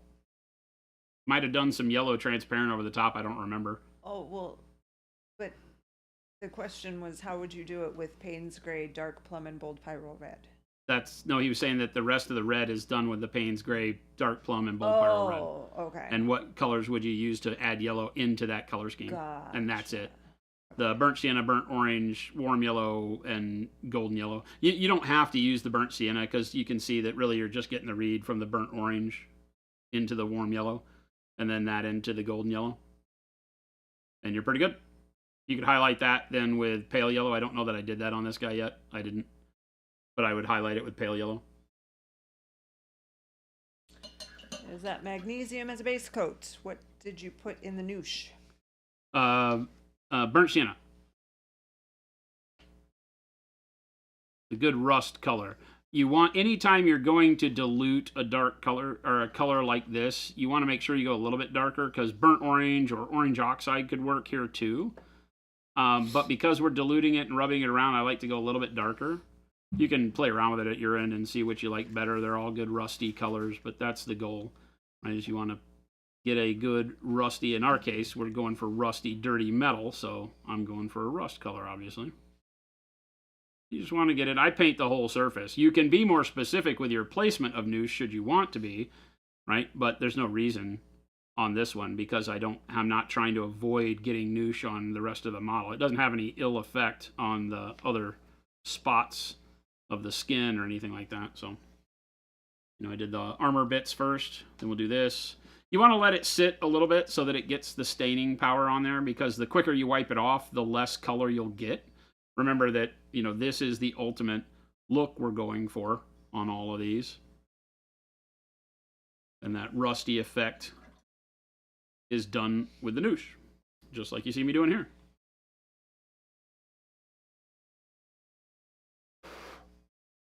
The longer you leave it on, the more of that color will start to stain, air quotes, stain the surface. And you can just kind of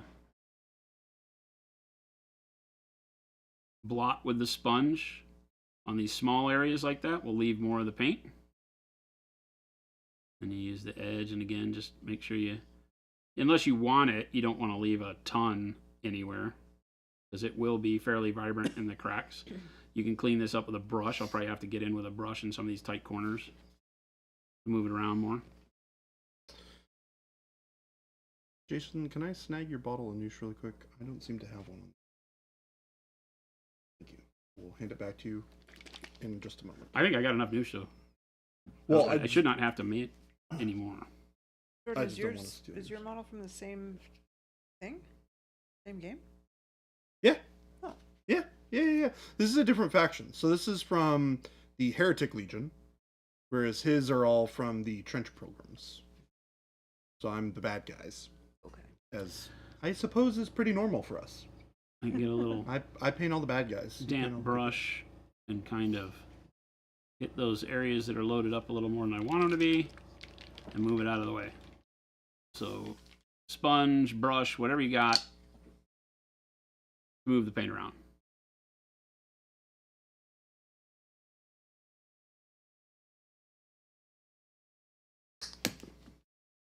And you can see it's already starting to set up on this forward piece where it has the rust and the cracks and such the way we want it. Looking Most of them good. are Now all we'll do bad all the guys. belts. So I like dividing it up and doing it in pieces because you can imagine had I done the whole model with all these bits, it takes time to put the paint. If you're not doing the whole model and just slopping paint on it like we did with this one we just turned her in a big ball of noosh. Right, so you can do the whole thing. You don't have to do her in sections because it's all armor. Here, I'm not trying to noosh the skin, so I'm just painting individual spots. Well, that takes a little bit longer, so, only do a few of them at a time and then come back and, do the other bits that you've passed up on, like the bells here. But on this area, we're just going to slop a bunch on. Swing and Swift said I'm at my LGS picking up some dropper bottles. They have a new Pro Acryl area. I'm thinking of buying some glaze and wash medium. Do you have a video on how to use it? Yep. We've got a really good video that I did, and then anytime you have any questions, you can come live on here, and we use a lot of it here. Jordan especially uses it on, like, everything he does. The glazed wash medium? Yeah. Yeah, I use it all the time.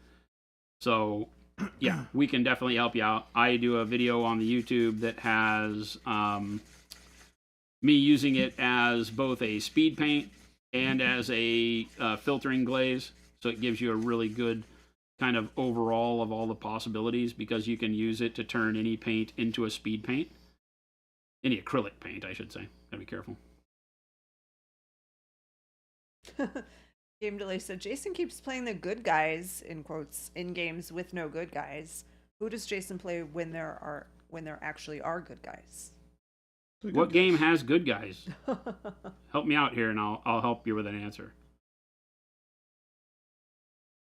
Forever After said I asked my wife which factions I should get, and she picked the same 2 factions you guys are painting. Nice. I hope that by letting her pick the factions, I can get her to play.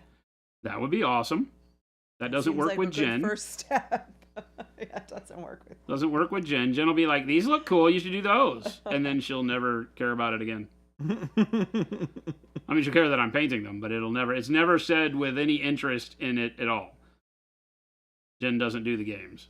Not big on the games. Flapjack said the glaze and wash medium is really good. After I got it, I couldn't believe how long it had taken me to finally grab the bottle. Well, we are glad that you finally found it.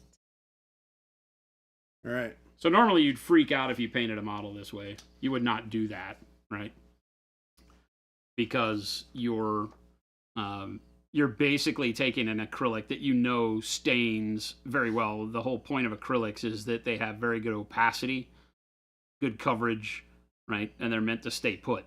So we've kind of stood the industry on its head by giving you an acrylic that doesn't have to stay put, but also dries to a good cure the way you expect an acrylic to. If you just use a retarding medium that cuts the dry time or extends the dry time on acrylics way high, you're not going to be happy with what it does to the actual paint.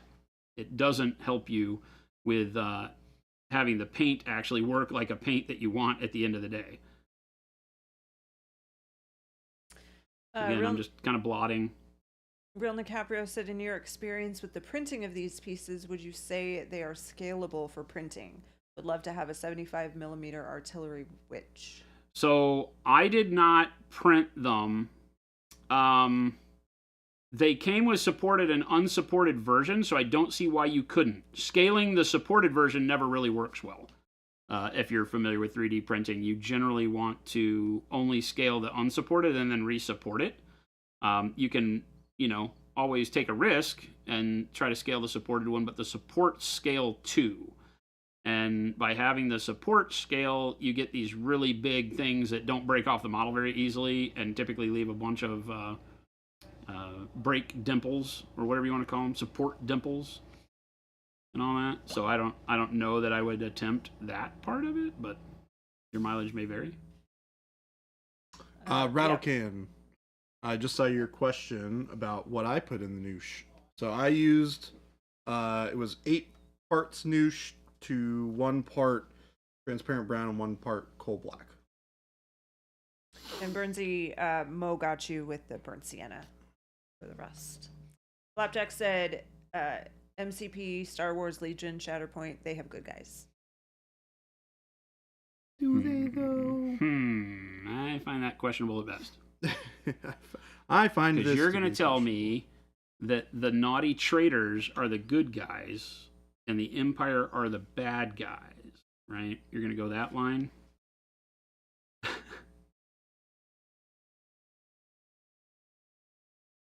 Is that how we're going to be playing this?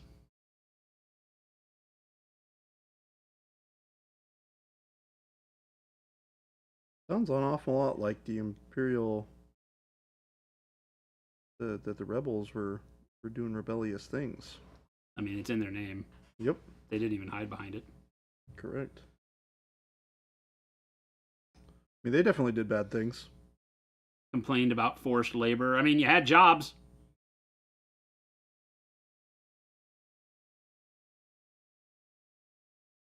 Again, you can just take a damp brush and stipple it around if you got pools of color that you think are a little intense. You can just kind of spread it out. It's a lot of fun playing with Noosh like this because I can immediately change the feel of it all, but know I'm still going to get the same overall effect I want. I can remove paint. I don't have to just spread it around. Like here at the top of the bell, I just kind of want to spread that around a little bit. It's like instantaneous blending. It's very satisfying to do.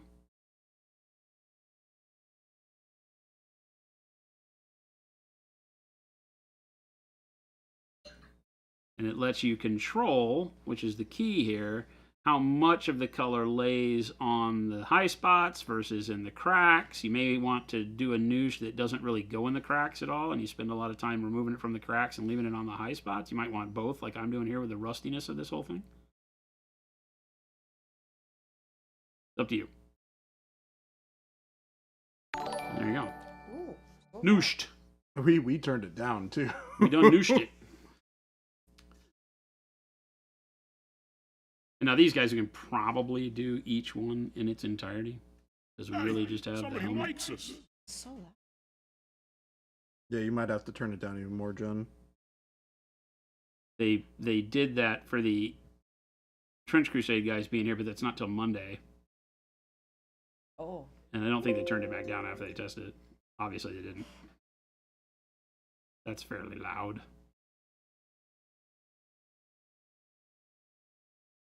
Now, what you can't do really with noosh is, you know, like we were alluding to, you don't want to do like noosh on your whole army and then come back to the first one and do it unless you want a lot of this color to sit on that. You want to do them individually and work through them.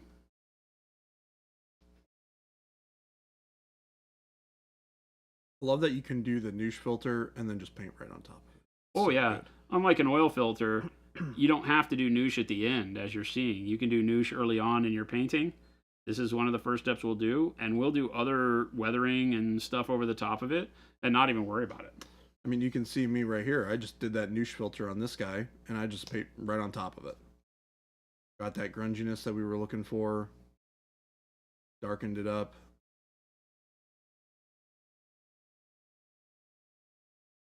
I want to make sure I don't go too fast. Did you... Where are the sponges? I haven't touched them since you had the bag over there. They were in... In the box behind? Yeah. I had a couple of them on my desk right here, so I just use the ones on hand. Ugg said, I'd absolutely love to see monument enamel and or oil paints. Nope.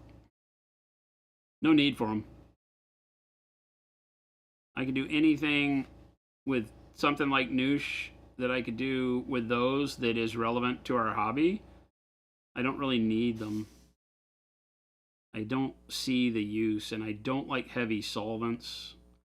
I want to make sure that anybody that wants to enjoy the hobby can do that straight away, and I don't like having to say, yeah, all you need is to do this, you know, mineral spirit or white spirit. But be careful, and be careful how you throw it away. And... Yeah, because no matter if it's odorless or not, it's also still very flammable. And yeah, just not great. Not great for production, not great for my manufacturing team, none of that. So I doubt you'll see it. You know, we are coming out with a line of artist acrylics. Man, those are so good. Oh. Jason, those have wormed their way into my heart. They're amazing. They are indeed very amazing. I think they will change the way a lot of people paint. I think they have the capability of offering a different sort of way to approach looking at paints. I hope which is so. good. So I'm really excited for y'all to get your hands on them.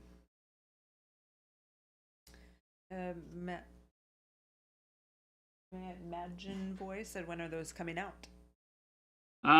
Hoping the beginning of the year, sometime in January. We're just now finishing up labels. The paint is ready to go. We just need, we don't put it in the tubes here because we don't have that equipment. So a partner, we're working with a partner for the first time to do the paint into the container.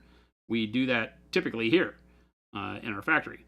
But we don't have the equipment that puts paint into tubes. We have paint that puts paint, or machines that put paint into bottles. And they're two very different things. So all that's ready to go, though. So it's really just a matter of getting the labeling stuff ready and getting the labels approved and samples in. And yeah, so we're nearly there. Jordan is doing the paint drawdowns for the color-corrected swatches on the labels. So Those are already done. Those are right next to you, actually. there you go.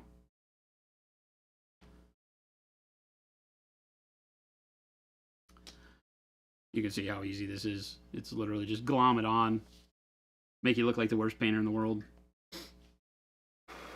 Give it a little bit of time. I'm sitting here thinking I can just glom it on and then take it right off. You can, but you want it to have a little bit of a filter. I want these to be really grimy, so the longer the paint sits, the more that color's going to be on there. It's so cool that Noosh offers you the ability to control that to such an extent, right? That's something that's hard to do with even, I mean, to some extent, it's kind of hard to do with oils because it's active for so long. Yeah, it's hard to get the coloring the way you want it.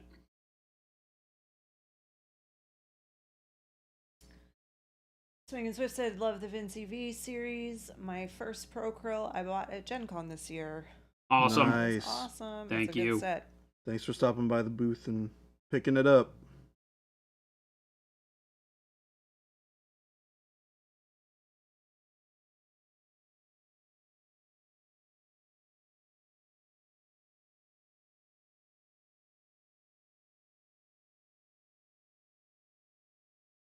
The center volunteered to put the paint in tubes, but said I might lick my fingers from time to time. Yeah, which is No, why we're can't not. have that. Which is why we're not doing that.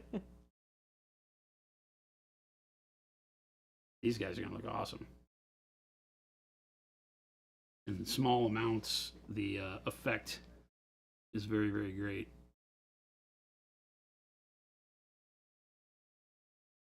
I'm trying to think. I feel like a whole squadron of these guys would look real cool. Just with the red, the white on the gas masks is a nice little touch of pop of color, and then that kind of drab gray suit. I think that'll work really nice. Gosu said I've used a good bit of oils and enamels, and Noosh is in a category of its own. It has properties of oils, but it also has its own unique properties, which oils don't have. Yeah. Yeah, it gives you a lot to play with that is going to feel unique. Mo said someone mentioned using your fingers for the Noosh removal. It really does work, and it's kind of fun. It's a fun kind of messy. Yeah, Byron did that. That was Artist Opus Yeah. Byron. He was like, you know what I found is using my finger is the most pleasant way to do this. Yeah. Now, that may not work for those of you that have, tactile issues and ways that things feel, because it's going to be slimy. But, yeah, more power to you. Call me Moldzine said, so what I understand, you mix Noosh with any paint and it works a bit like an oil wash. Yep. Is there any golden ratio between Noosh and paint? It's tough to have a golden ratio, right? Because the idea is the more Noosh that you add, the longer your working time, and the less of a staining property that you're going to have within a shorter period of time.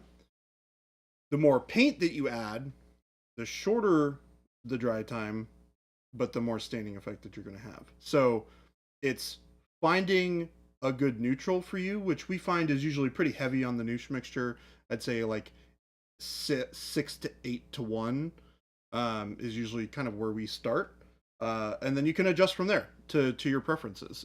It's one of those products that really benefits from just sitting down and trying it out, right? I remember when we first got it in, I was painting Sons of Horus, and I was just literally putting it on everything. I just thought it was super cool, so I just threw it on all of my models, and they all looked really cool.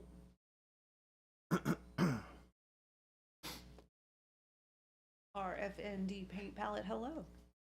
Jade said, I've taken a short break from painting to get back on the bike and then make a skirt for an upcoming wedding and hoping to get some paint slung this holiday weekend. Nice. Nice. Do you get, you guys have Friday off? Jade, you, Chuck? Probably off already, right? Maybe not.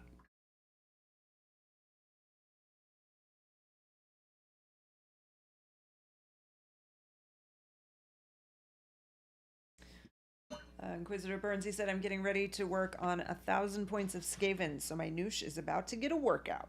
Oh, yeah. That's a great army for... I mean, any army is, but as soon as you start getting Grimdark and that, Skaven-y, dirty rat sewer dwelling kind of stuff, it's just perfect. I don't know why I never used any on my rats when I was painting them. Now, in hindsight, it seems like such an obvious thing. For doing army, it's such a great thing as individual model effect, like doing tanks and things like that. It's just fantastic. Dreadnoughts, all the stuff that we've shown already. But even when doing armies like this, it's a little more, like I'm having to put it on and take a little bit more care on where I put it, but not too much. But it has such a great effect, You can be really subtle with it too. just looks so good. You don't have to throw it over the whole model either. You can be really subtle with it. I mean, where is that guy? I have that Terminator floating around here somewhere. I'm not going to get that cool rusted steel effect with any of even the rust effects that are out there, because they all are just either too intense, uncontrollable, right, or just look fake, So, I mean, if you can see this little bit of discoloration down here, that was all noosh. In this gorget here, there's a little bit of noosh that I manually put in with a really fine brush, and then I removed with the brush later. Like, this is the level of subtlety that you can get out of it. It doesn't have to just be, slop it over the whole model. It is super duper flexible. So. Call me Moldson wants to know the curing time. A couple hours or more like a day for noosh? 15 minutes. Yep. Once it's on and taken off the model and you've basically removed most of the material, if you leave what you'll notice is that the spots where you have big droplets and armpits and in crevices will take the longest, like a wash would. But yeah, it's going to be good to go pretty quick once you've removed it. It stays active to where you can come back and move it around like you want. The Artis Opus gang had like 45 minutes of active time with it, which was tremendous. I've never asked it to do that long. I've never cared to. I'm usually done with what I need it to do inside of 5 to 10 minutes on each model. But it'll stay open for longer than that if you need it to be. And then it cures pretty quick. Like this guy, you can see the first guy we did. You can see that it has a little bit of a glossy tone to it, right? But that's not really, I can touch all that and not remove it. It's not coming off on my finger. I can tell you because my finger's all dirty anyway. But yeah, that's not going to take too much longer. And that's only been, it's about 20 minutes. Yeah. On him. There's some areas like back in there where it's a little thick that I can tell that I wouldn't want to touch there. It would leave me a fingerprint, but I thinned mine down a little bit, so it dried a little bit faster. So mine's pretty much already dry on this guy. Yeah, when you're doing an army like I'm doing, you don't care. Because by the time I get done with all of these, with the last one being the anchorite, the big guy, exactly, it's not going to matter. All the little guys are going to be dry. Yep. I might should have started with the anchorite so that he would have more time to dry. So maybe we'll do him next and then come back to these guys. Because there's going to be a lot of noosh on the big guy. He's a dreadnought size model, so. Which is really where this stuff shines. Although I say that, and then on these little guys, it's working like a champ. But yeah, you can thin it with water in the mixture too. That will decrease the dry time. So if you think that like when you mix noosh, like Jordan was saying, like 8-to-1, something like that, you're probably going to get what I would say is a sturdy 10 to 15 minutes of working time out of it. And then as you add water or more paint, you start to reduce that down.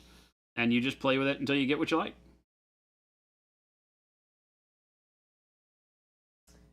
Defresh said, is it recommended to let your first layers of paint dry overnight before noosh? I noticed with you. I'll be nooshing models that we just painted at the beginning of the stream. You can treat your normal acrylics just like they would. It should not remove any paint or have any qualities that would remove paint from underneath it. If you try to put it over stuff like speed paint and all that, all bets are off. We don't guarantee any use over other people's speed paint products. Those products themselves have their own issues. So we don't recommend that you use speed paint and then noosh. So Defresh, was it one of those products? Because Defresh is saying, I noticed with even the slightest touch, I was pulling paint I had just applied. You do have to let the paint dry because you're re-wetting acrylic paint in a heavy-duty way. But, I'll be putting noosh over models I just painted at the beginning of the stream. And they've all had washes applied to them and stuff like that, too. So I'm not taking any care with regard to that. What Tomato said, Jason, do you often talk to your paint? Yes. Wait, what? What? No. Ask the hard questions. I do what I want. Outfits stay wet with Noosh. Jason, So like real life. these are the softballs. These are the softball questions. Sugar Rush, we are off Thursday for sure. Friday is tentative. Are you gonna stream? Tentative. Friday? Friday's tentative. Our team is off on Friday. That's a long like since the beginning of our business, we've given excuse me, Black Friday, Thanksgiving and Black Friday off.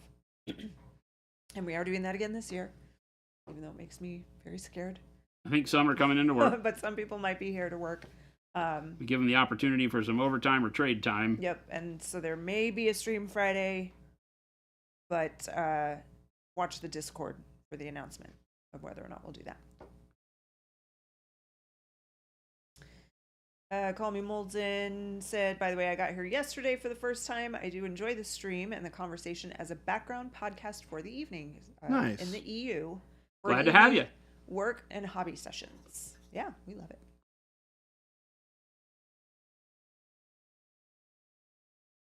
You guys can see I'm throwing some of this Rust Noosh mix that I just put together. So D-Fresh was not using any kind of speed paint or anything like that. Said I might have just been too quick to get Probably to too the finish antsy. part. You do need to be careful. You know, you're putting a very wet product over another one. If you wouldn't, do a big sloppy wash on the model that you got in front of you, then you probably shouldn't be throwing Noosh after it. And you're rubbing on the paint, right? So one thing you can do is kind of blot like I'm doing here, to where I'm not really taking big hard swipes at it in most cases. I'm just kind of pressing that into it and then doing a swipe at the end to get rid of more paint. In the tight areas like this where I can't get the sponge, taking a damp brush, and you can do the exact same thing. You just have to be careful to continually wipe the paint off your brush so that it doesn't just smear it around, unless that's the effect you're looking for. It can be really cool, but... Oh man, that Rust just totally elevates it. Oh. Ghost Hunter, I know. Yeah. Sponge. We like to give everyone time with their family. Well, let's do the big guy. But Oh yeah. nervous. Still got some small guys to go, but we'll do the big guy. Game Delay is requesting a full Fisher stream one of these days. All right. Begrudgingly. This is not Fisher family hobbies. They're already trying to take over. I'm not really willing to make that easier for them. Flapjack said, I had some issues over airbrushed paint with Noosh. I also probably didn't wait long enough. 100%. Wait longer. There is no problem with Noosh over paints other than it not being cured. And if you've done really, really light airbrush coats, remember that it can be cured, but if you get it wet, you may want to varnish over it before you do the Noosh. Get some of our rattle can spray varnish, or wait till our airbrush varnish comes out. Do the gloss if you want. Noosh is a little glossy anyway, so you're probably going to want to knock it back with a matte varnish at the end. So there's all sorts of things that you can do to help protect that base coat. It is an effect coat, right? So all the same things apply. It is an acrylic, so it doesn't have any components that should cause problems for you. But if you are noticing that it's pulling paint, it's the technique probably of you layering it on and then wiping it off that is pulling the paint underneath. So yeah, just let your paint set up a little bit longer and you'll be fine. We did these guys yesterday, right? And in most cases, I when I do Noosh, it's on models that I prepped the day before, but not on purpose, just that I know that the Noosh takes more time. So again, I'm going to divide this model into sections. We'll do the leg first. Back in so you can see. Ooh. That magnesium workup is great.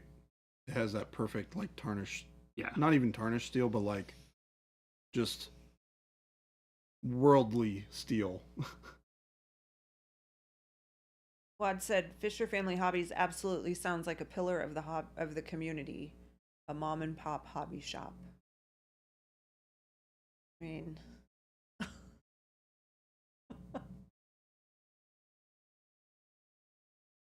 the daring all black look. This guy's got a whole lot of red on him.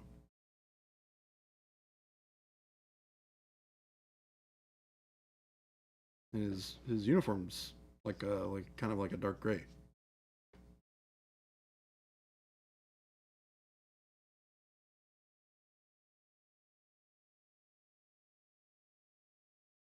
Fisher King hobby handles when. Use the sponge as much as I can, and then this one's got a lot of tight spots, so I'll get the brush and go after those. It can be hard to get to with the sponge sometimes. This isn't even black. This is our black brown primer, which makes for a really, really nice base coat for all these models.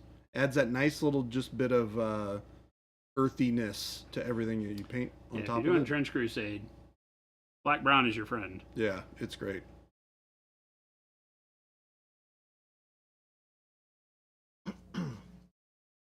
Again, just using the brush to remove the big troughs of color where I don't want them.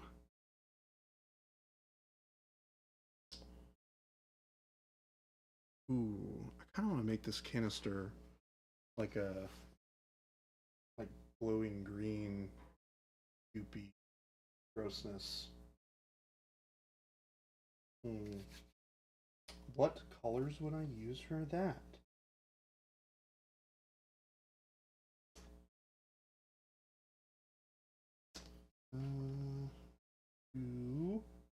All that stuff moved around. Now I'll go back and do a little bit more on the upper surfaces. As I've moved around with the brush, I've put more of the thin color up on the upper layers. So going back with the sponge again, just to hit those high spots, knock all that back down. Now we're starting to feel the way it needs to be. I see a little bit up in there that I don't like. Mo said, nothing says shoot me please more than a bright red breastplate. I mean, if it makes you feel better, I'll paint a targeting reticle on it. You'll paint what? Target, like a target sign. Oh. You know, little like shoot here. Yeah. Little bullseye.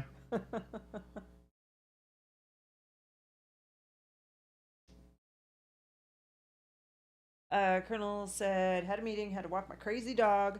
Jason, how long have you left the new shin without having any issues removing it?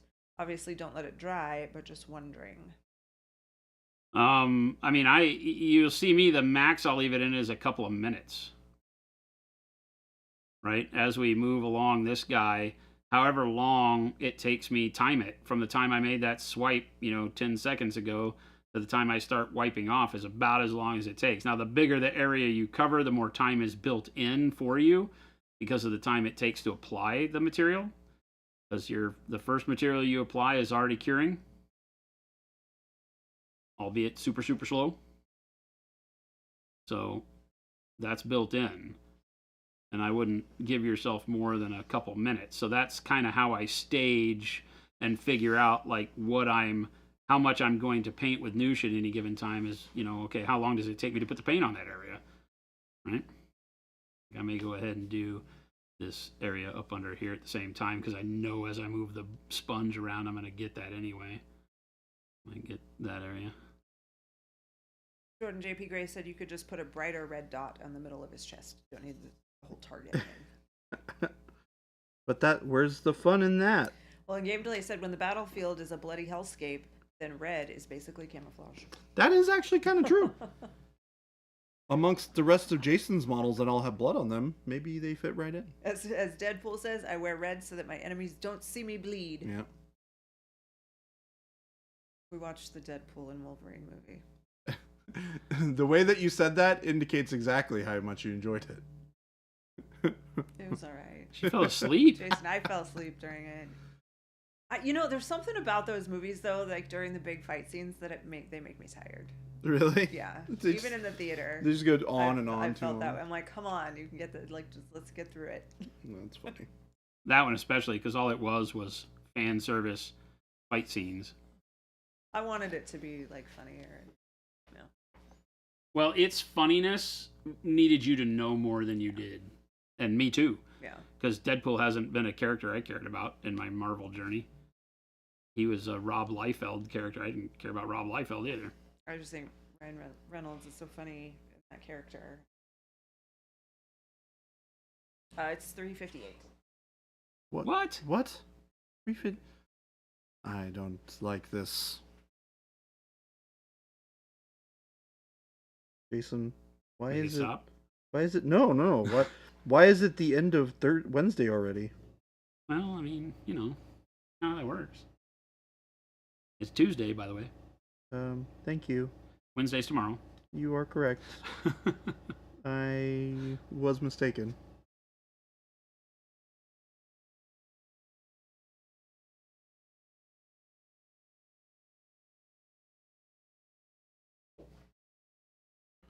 Eating this little bit of a fluid canister.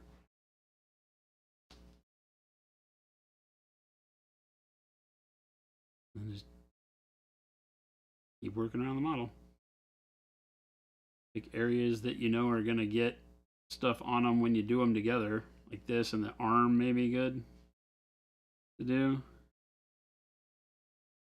And once you get a little bit of nooshing under your belt, you'll be a lot more confident with it. You'll start being able to work faster because you realize that when you're painting it on, it doesn't matter. As long as you're not trying to do something subtle, which it can do very subtle things, at which point you probably don't want to glom it on like you're watching me do right now. But for what we're doing and trying to make Big Rusty Robot, you know, this is exactly what we need.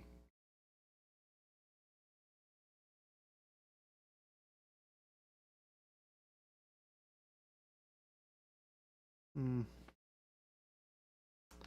gonna pivot to orange on this. As cool as it would be. Off screen. Oh, sorry.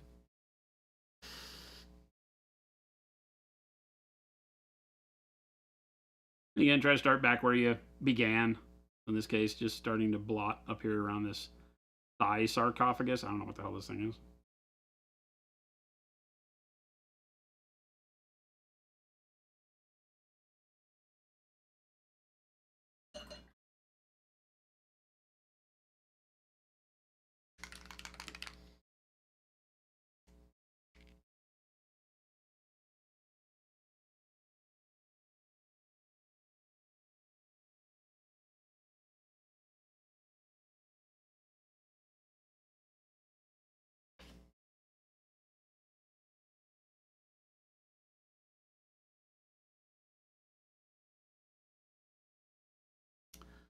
Then again, with a damp brush, it's just literally rinse and repeat.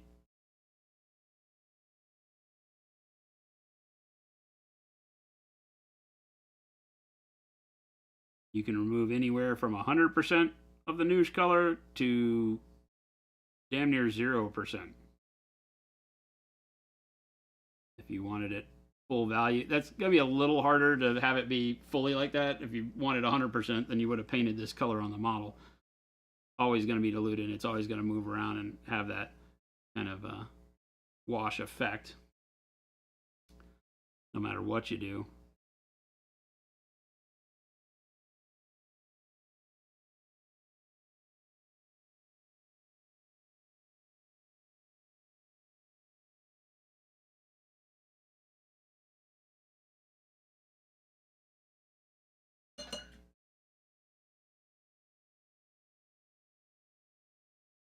And I know that I'm doing a silver dry brush over the top of this, so I can get away with leaving some of the areas, you know, a little dirtier than I might want them if this was my final step.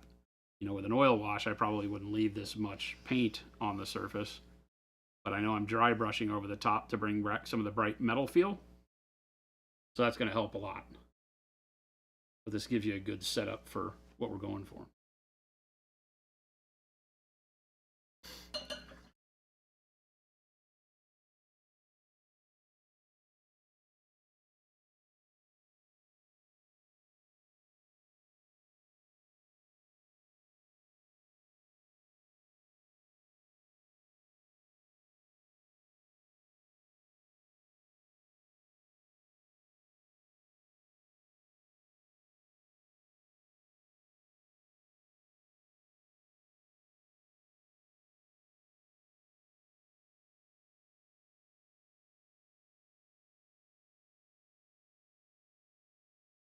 Slayer Street, take it easy. Good seeing you. See you, Slayer Street.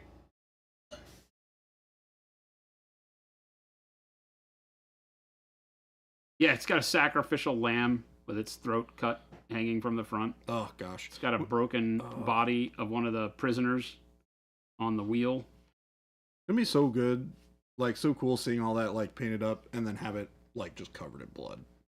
That'd be all nasty and gross.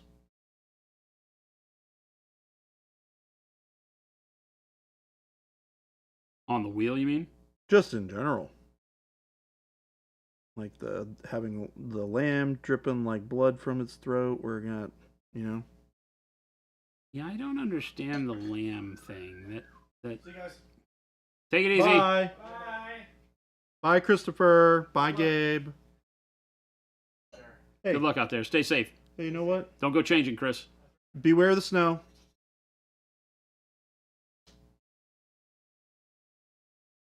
That's what you think, Mr. Masuch. Mac Sushi. I'm gonna laugh one of these days when he comes in here and he's like, "It's snowing at my house." That's not going to happen. I know. I know. I wouldn't tell you to wait on that one. I could wish it to be so, but alas.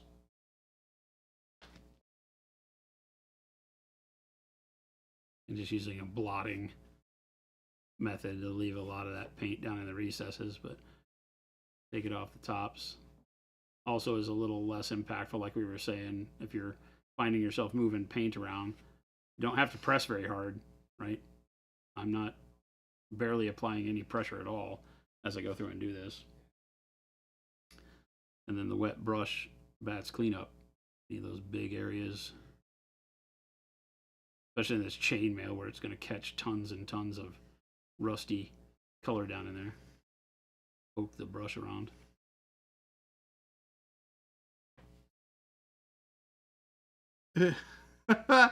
Colonel says, "Hey guys, so I take it that Chris did not murder Gabe for the whole packing peanuts thing, right?"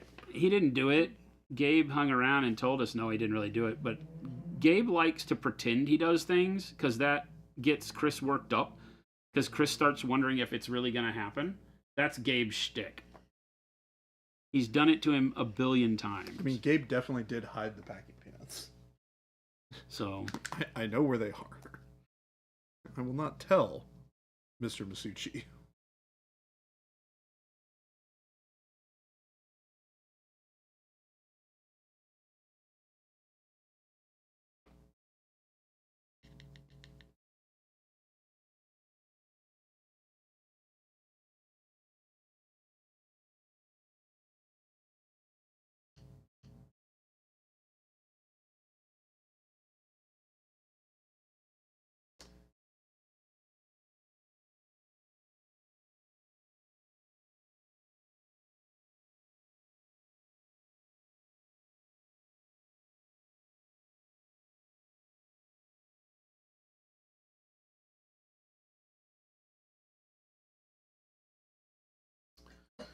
Okey-doke.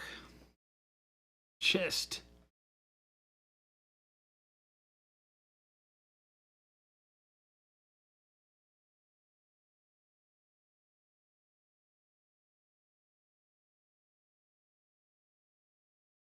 Are you gonna keep going? Yeah, I got to use this noosh and get all these guys done, but Okay. feel free to get out when you need to. I'm gonna once I get to a good starting point on this guy, I'll probably step out. I am enjoying this right now.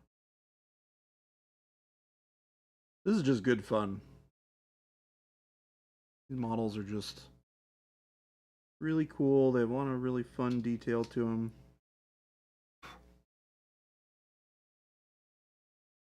See, like when I paint a small area like this, I say small. It's not small, but it's quicker than the other areas because it doesn't have the chainmail and the pushing the paint around.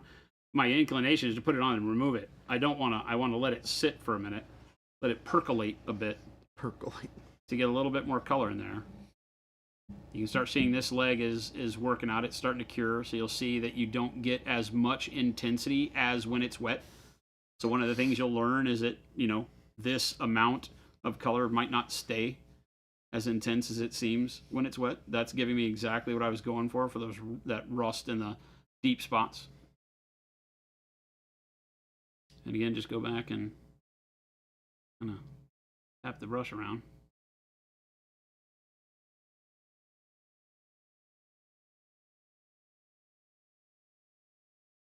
Big flat surfaces like this, it gives you really neat effects. Make sure you don't get any lines of paint. Go in there and break it up by rotating the sponge around. Are you planning on streaming late again today? I'm going to go a little late, probably not as late as yesterday. I need to use up all this noosh. Okay. So I've still got some guys to go. I'm going to go ahead and put some links up now for everyone who's here.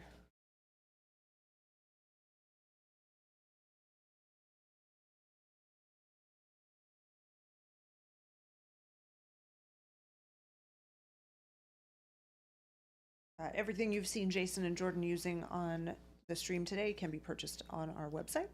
Yeah. First link. The second link is our store locator, because not only do we sell these products on our website, we work with stores all over the world and make them available to you locally. So check the store locator, put your zip code or postal code in there, see if there's anyone nearby that you can support. We love hearing that people are shopping at their local small game store. We have a fantastic Discord with over 5,000 people. What? Yeah. Unless a whole bunch of them dropped out.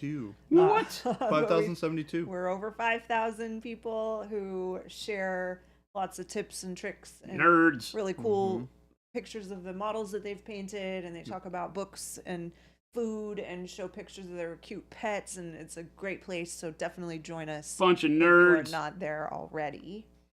And then lastly, we have our YouTube link where you'll find all of our Game delay. archived streams, or all of our past streams. You'll find all of our shorts that we post on social media. Good collection of them there. Weird guy named Gamed Ile. Careful. Steer clear. We live stream, so 21 people are watching us live on YouTube right now, along with the 84 people over here on Twitch. We do stream in both places. And anyway, just tons of great content on YouTube, so explore over there a little bit and have some fun.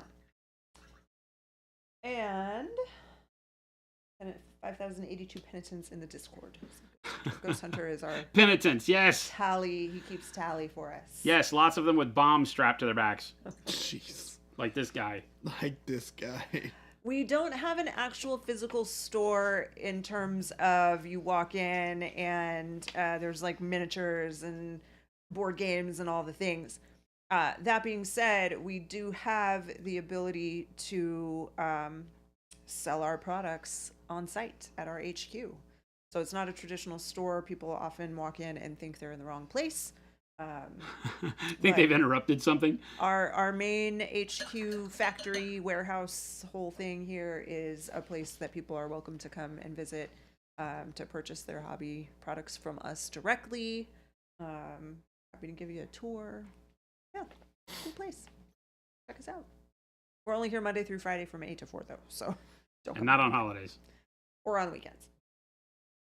All right, and with that, I'm out. I got a few things I have to do, and then I have to go and try and figure out food for us because Milk. we got Milk. a holiday coming up. Jeez. So, Milk. yes, I want obviously milk is milk. on my list. She bought good cereal the other day. Bye, everyone. Oh, what is good cereal? But she didn't get any more milk, and the milk she uses for her coffee, so I've been reluctant to use the last of the milk. Well, I didn't have the Flavor stuff? flavors for my Oh. coffee, so you could have. But the flavor just came. Oh, so now we're screwed. We'll get some milk. What cereal, Jason? She got the generic Captain Crunchberry. It's multi-meal. It's not generic. It's the big bags. Oh yeah. It's like a body pillow of Captain, Captain Crunch. Crunch. Pillow. Nice. And Frosted Flakes. Ooh. But Oh, so good. He went and got Frosted Flakes and Fruit Loops. Delicious. We ate all those. Fruit Loops are pretty good. And then It's one of I my was favorites. going, he's like, get more cereal. And so I was looking at it. I'm like, which delicious. It is. Like maybe I'll get that instead of. And I messaged him, and he didn't get back to me in time, and I just made the decision. You made an executive decision. Sounds Made like it was a decision, good and decision. right. It was It delicious. was Yeah. the right decision. Yep. I don't think we've opened even the Frosted Flakes. I happen to really enjoy pops, of all Ooh, things. yeah. I really like Those are good. I Yeah. just saw something that used those as in the recipe, and I can't remember. Oh, really? Yeah. Weird. Like some crazy dessert. Okay. And one of the cool things with Noosh, get out here. Yeah. One of the cool things with Noosh is I'm noticing like I took off way too much here, right? I Bye, lost the Jen. rust in the cross there. So I can, right before it's not even dry. And I can be like, this area, I was a little aggressive in removing, so I'm going to put it back on. Boom. Right? And then I can just tap that off, and I've added it in. So it doesn't mess up what was underneath it at all. It just adds to the effect. Nice. So it's super flexible. That chest and that armor look good. Mm-hmm. Good. Well, especially with the dry brush that you're going to do on top of this. Like, oh Good. my gosh, that's going to make it really come to life. On that note, though, I have finished my guy. So I'm going to head on out of here. Say goodbye to Baby J and Jen again, like yesterday. Mm-hmm. Twice in 1 week, gang. You get Slow Fuse Unfiltered.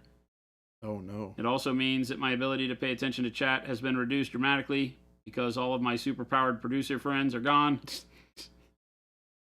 That's fine. We will persist.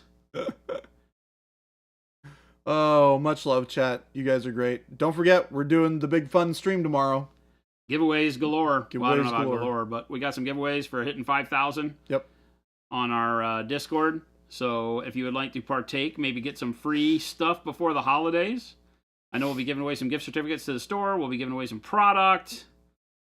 Probably doing some crazy stuff. A lot of the staff will be marching through here during the course of the day. It is our day before the holiday, so be having some fun. So we look forward to seeing you there. But stick around because I am not done. I'm not turning the stream off until I get all this noosh on all these models done. Alrighty, everyone. You guys have a great night. If you're not going to be here tomorrow, have a wonderful Thanksgiving. And I will see you, if you're not here tomorrow, I will see you on Monday. For another awesome... We are going to have so many awesome streams between now and Yeah. There's a lot going on. A lot of good stuff going on. Crazy. Alright, folks. A lot of good stuff going on. Bye-bye. See you, man. Have a great night. You too. Enjoy the painting goodness. I'm glad that you are having a great time with it. Yes. Don't let this guy have too much. I'm just kidding. Have all the fun you want, Jason. Yeah, listen to him. See, I'm not allowed to have fun. That's the thing I have to put up with around here, Chad. Actually, Everybody else gets to have all the fun. How about this? Chat, you're not allowed to have fun because Jason's going to steal it all. Now he's just mean. Everybody have fun. Yay! Good night. Do you need anything from me before I am good. Thank you, sir. Excellent. Do you want me to switch it to one, or do you want... I'll do it. And then I'll just have to hit this Zoomaruma. Back to this one. Ow. A little bit bigger area this time just so we can get more knocked out here.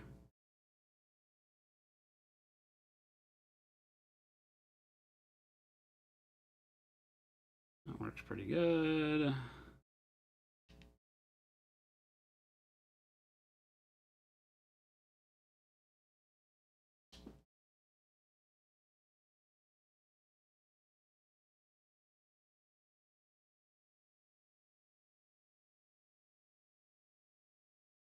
Awkwardish. Awesome.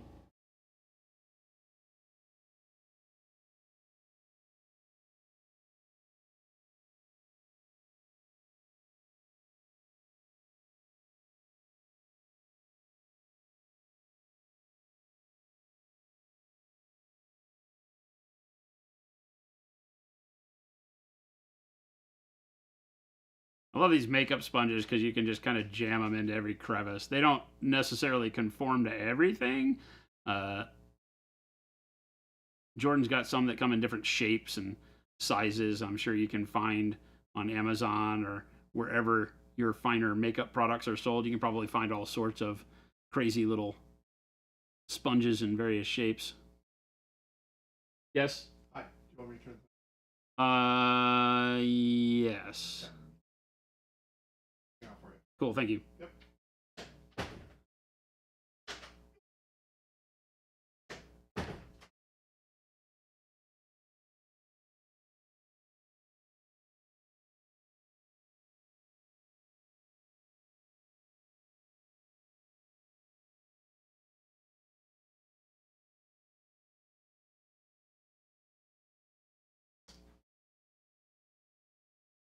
Yep. War Squirtle, just burnt sienna with noosh and a little squirt of water.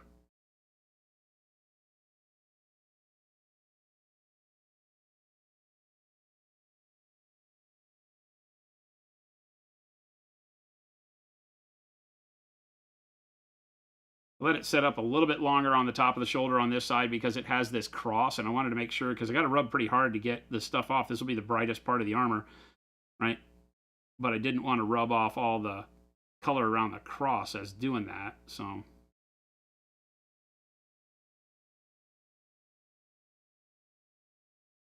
Get the brush up in this area where I can't get the sponge. I just love, I hope you guys and gals are seeing that Noosh is just an amazingly fun product to play with. Not only can you turn it into whatever color you want, it works with any acrylic paint that you have. Should. We haven't tested it against every brand under the sun. You may run into some problems, but it allows you to pick the colors you like, turn them into these subtractive washes. You can imagine for earthy tone weathering and such like this, that your oranges, your yellow ochres, browns, things like that are going to do you a lot of good. You're going to get a lot of mileage out of them in that kind of grim dark mentality.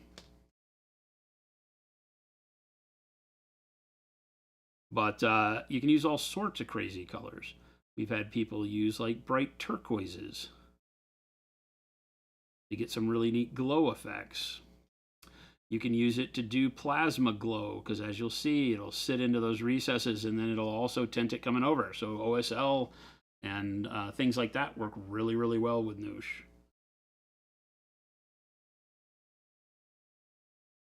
People do all sorts of crazy stuff with it. My brush just a little bit more wet.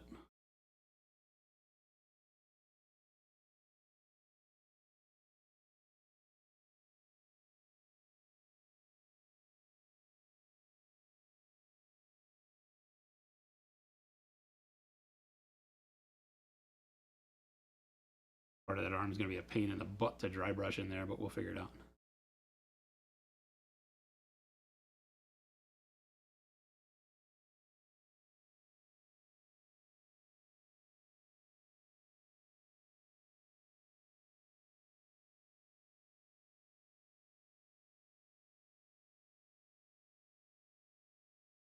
Medium silver win, you need it yesterday. Keep an eye out at Adepticon. Mix dark silver with silver. You already have it? I don't know. What's the right answer?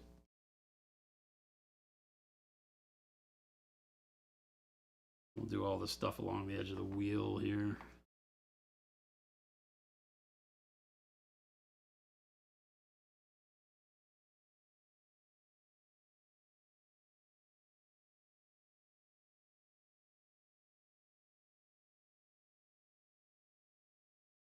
We have a good medium silver coming out at Adepticon.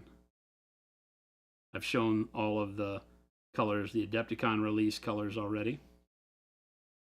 We don't, not showing them off like all the time, but I'm sure they'll get shown again before release on stream. Maybe during our holiday stream. I think that's December 19th if you want to mark your calendars. Feel like that's what they told me today. I don't trust me to 100% remember, but I feel like that's right.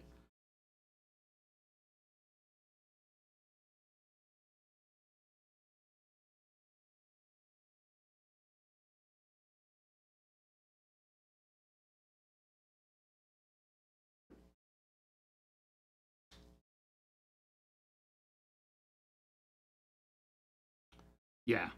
Or even some people like to take silver and black transparent That works really well too. If you want a true shade of silver, that works pretty well.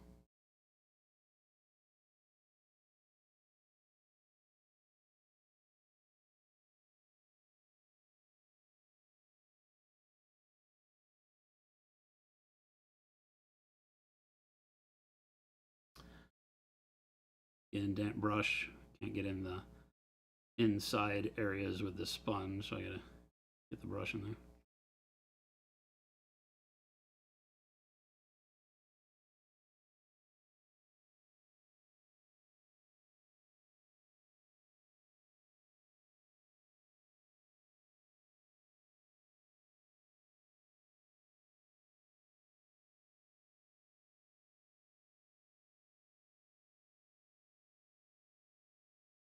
Like I said, when I've used the damp brush tends to move the paint around a little bit differently than the sponge.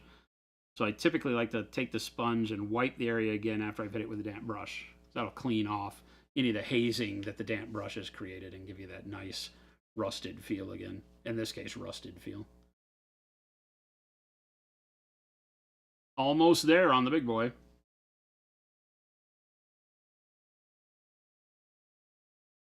Guy's got a tremendous amount of rivets and detail, so it takes a little bit longer than it did to do that dreadnought that I did for my Death Guard. The Contemptor was a lot easier than this. Not as many twisty, turny undercuts and bits and bobs and things that you gotta clean off around. He was pretty straightforward, so the more detailed your model is, like anything, the more time you're gonna spend with the details.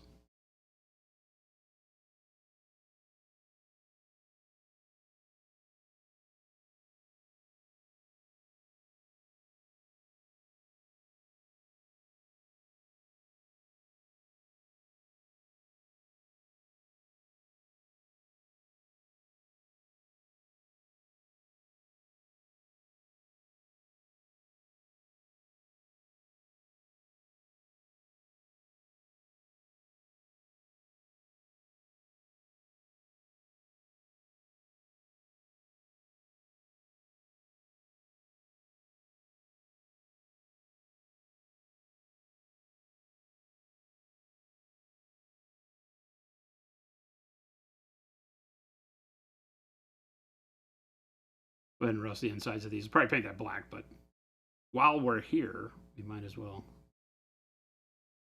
give it a little love. Let's go ahead and do the head too.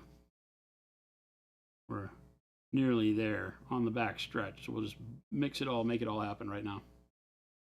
Get her done.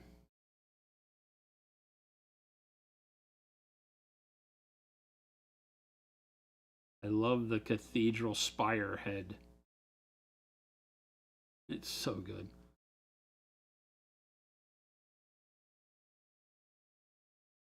It's also a big ouchie when you grab the head. If you pick the mech up by the head, it has like the spikes are literally like puncture your skin spikes. Same with the spikes on the wheel. This model's just dangerous, by the way.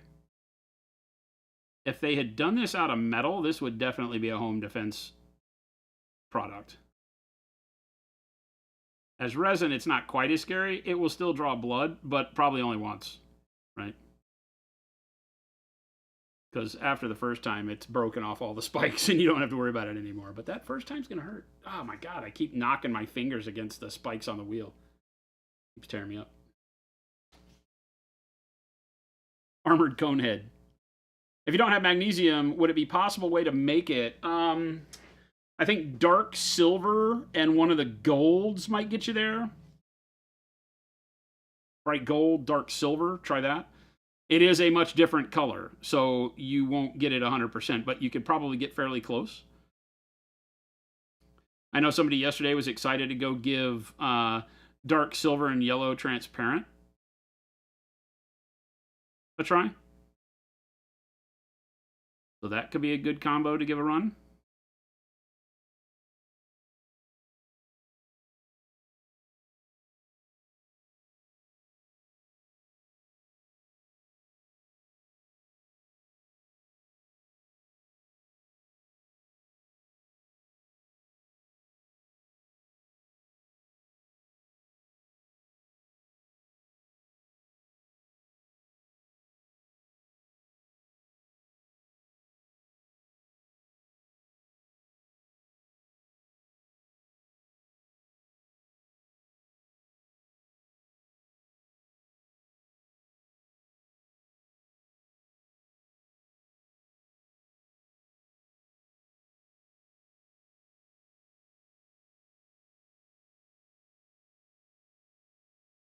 Don't stop to focus on any one area too much. If you see something where it's a little too much, that's fine. You can come back with a wet brush after it. But if you've got other areas that still have a lot of noosh on them, just go ahead and keep taking off the bulk of the paint and come back and do the focus work after the fact. Right? Like my brush is pretty loaded up with paint right now as it's sponged it off, so I might want to change to a different sponge, have a couple of them on deck. That helps a lot. Because it will start to get saturated, whatever you're using. That's one of the reasons why Byron really liked using his finger. He just kept wiping his finger off, and that works really well. Then get your damp brush. Get down into those areas where maybe piled up too much.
And I think I'm pretty happy with that. I think we'll like the way that turns out.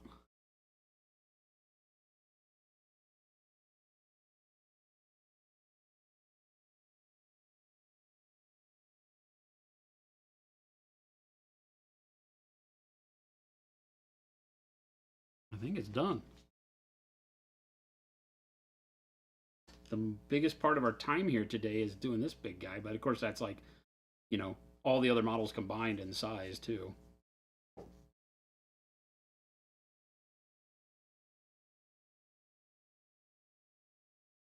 I'm liking it. Put him off to the side. We still have a lot of other guys.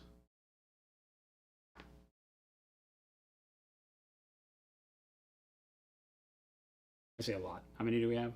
1, 2, 3, 4, 5, 6, 7, 8. So not a lot. We've already done more than this today. We're good, chat. We're good. A danger in the game and a danger in real life. Yeah, right? The old metal dreadnoughts, exactly. That's what I was thinking as I was saying all that, is that, you know, you could put them in a sock and protect your family.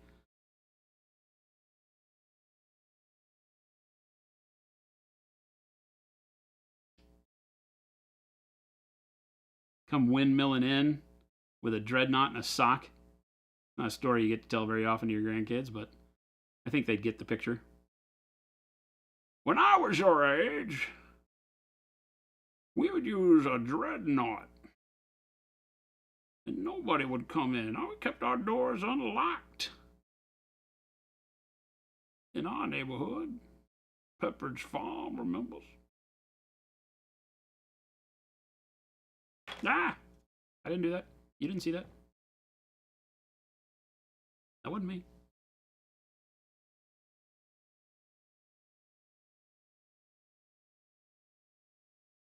I didn't know what portion of the boots were metal. They had like heel plates and toe plates. So I just went ahead and put some metal on all of it. We'll keep that going.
A deadbeat artist? What's going on?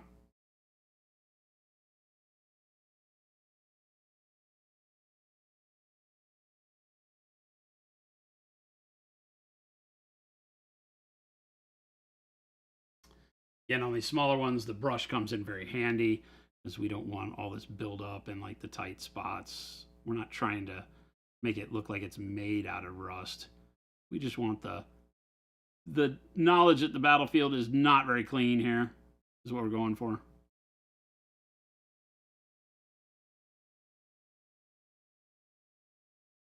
Noosh gives you the ability to have that nice controlled glaze effect at the same time you're getting a really good shade.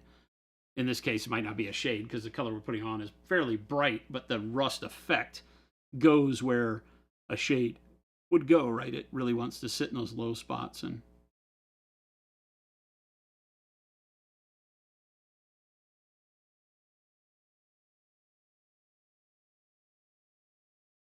easy.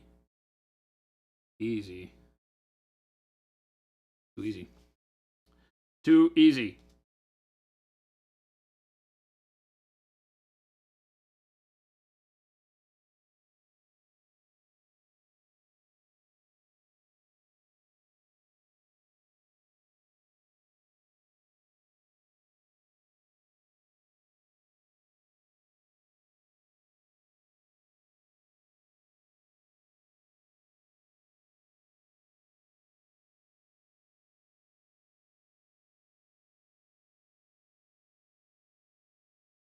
I painted these chest pieces metal too. It's a toss up on the sculpt whether or not that belly plate is metal or cloth.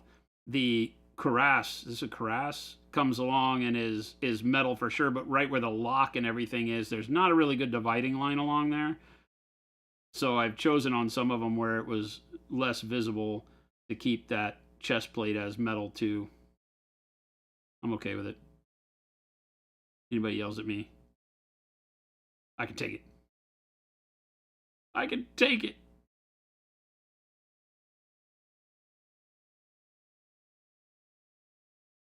Prairie metallic so smoother than your other metallics, more finely ground flakes. Yes. Yeah.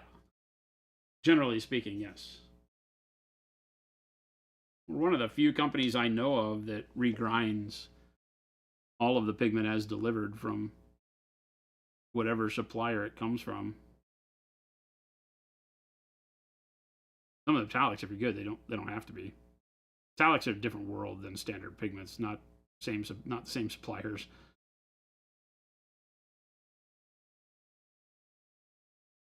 Whole different world of people developing metallics.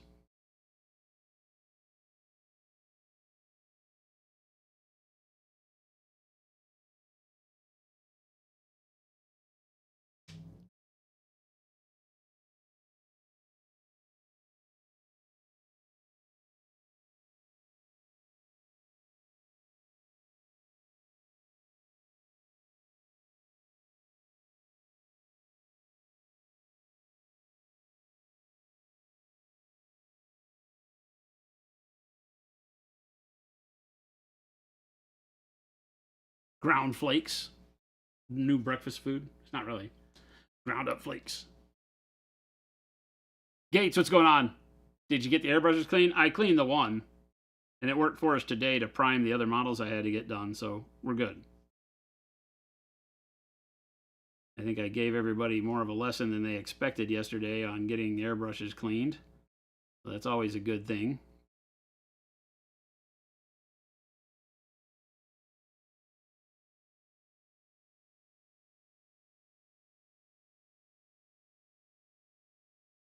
Proper maintenance of the airbrush is the key in every situation.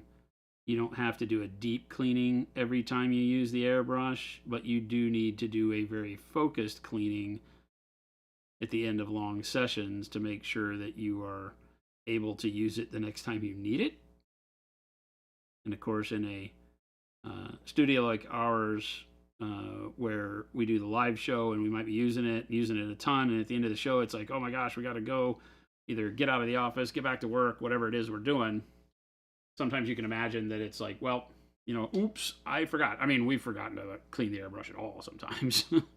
we won't talk about that. But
broomstick trench pilgrim.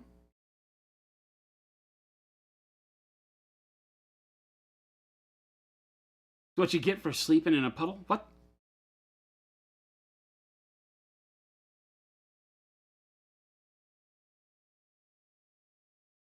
The guy with the pistol's like, I'm a gun! The one that's shooting up in the sky? Yeah.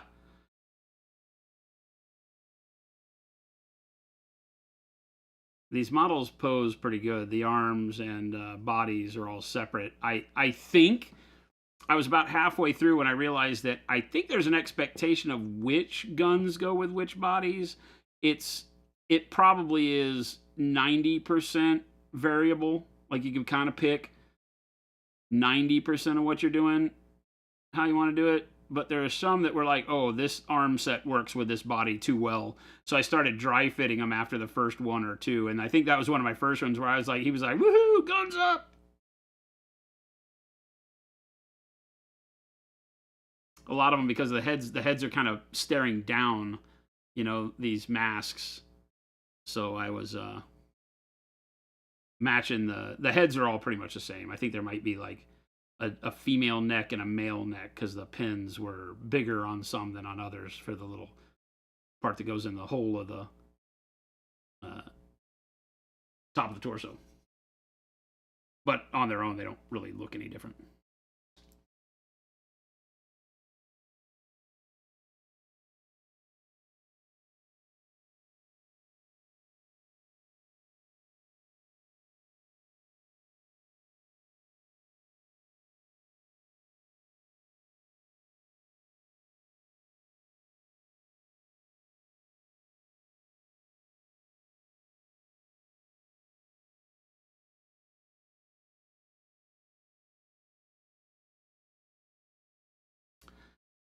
This is so, it's almost relaxing how easy it is and how low stress Noosh makes this job.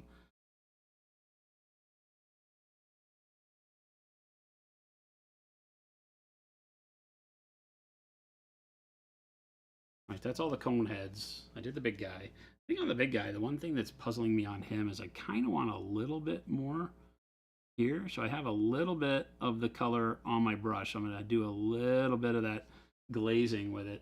Show you what you can do here. Like if I don't want to use the Noosh full volume, I can do like I do with the glaze.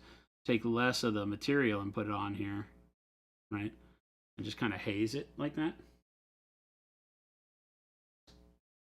And then I can still use that to kind of dab, but give me a little bit more color across the top of the metal that way. And again, we were already done with this guy, but you know, the chains look great. I was just missing on the top of that arm a little bit of that rusty coloring that I wanted. Everything else looks great on him. I think was he the first guy? I think he was the first guy we did. Now, these are the ones that we did today. We painted all of this today. So somebody was asking, how long do you have to let your base coat dry? So these have been going for let's call it 2 hours. I probably took 45 minutes at the beginning of stream to do all 4 of these models, right? And so they've been drying for 2 hours. And we're just going to go ahead and put Noosh right over the top of them.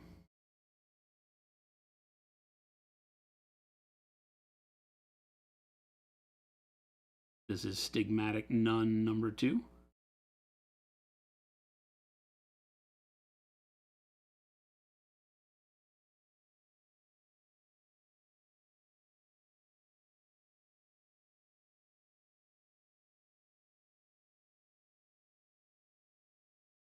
Again, I'm not using a ton of brush pressure, right? So if you're, heavy-handed, you don't have to be. Like Noosh, you just kind of glom it on. It doesn't take a lot to get it where it's supposed to go.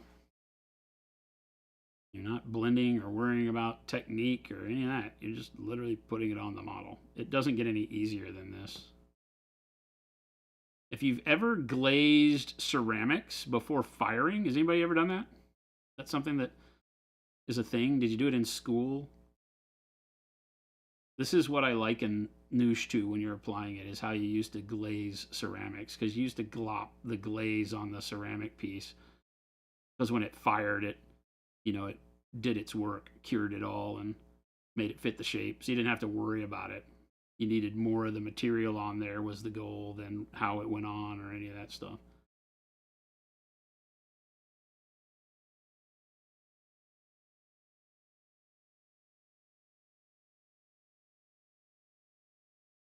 Your mother has a kiln, yeah, so you know what I'm talking about. It was all for thickness and coverage, not for beauty. When you were doing that stuff, you'd put them in the kiln and the stuff would drip down, right? And you get it out and you'd be like, oh, it's great. Looks fantastic. Take some prepped models into a game store where no one knows what Noosh is yet, and then do this. Oh yeah, right. Like if you do a model, like people have seen, like when we had her done, and it was the metallic and the gold and everything, and then you glom the Noosh on the model, and you're like, what the? What? There was an audible gasp from Gabe in the other room because he was like, what are you doing? Even when you know what Noosh is all about, it still is very striking sometimes. The later you do it in the stages of the model, the more reaction you'll get. Jordan Nooshed his guy, and his guy was done. Like all the colors were done and everything. Because he's using it as that final grungy bit on everything. Like it's been rolled in mud. Whereas on these, it's really just that kind of rusty precursor effect that I'm going for.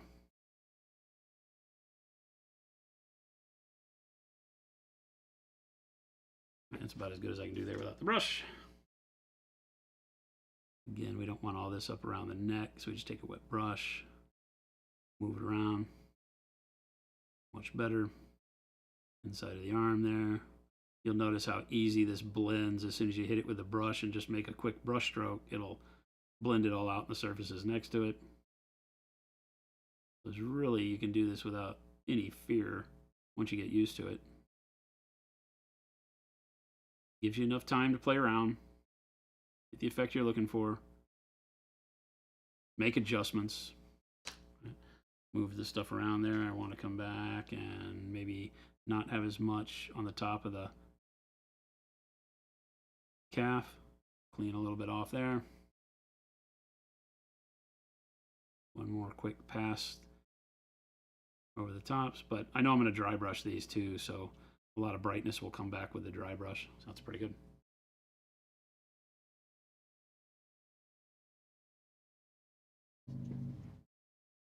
Sad, sad martyrdom. I carry a bomb. What's your role in the band? Play the bomb. I've been known to spontaneously combust.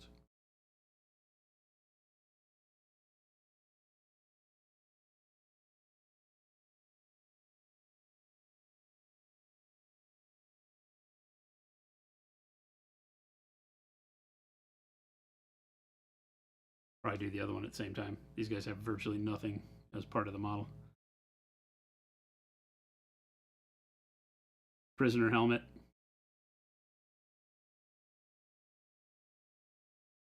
Bomb. Wonton nakedness. Chains. Guy's got chains.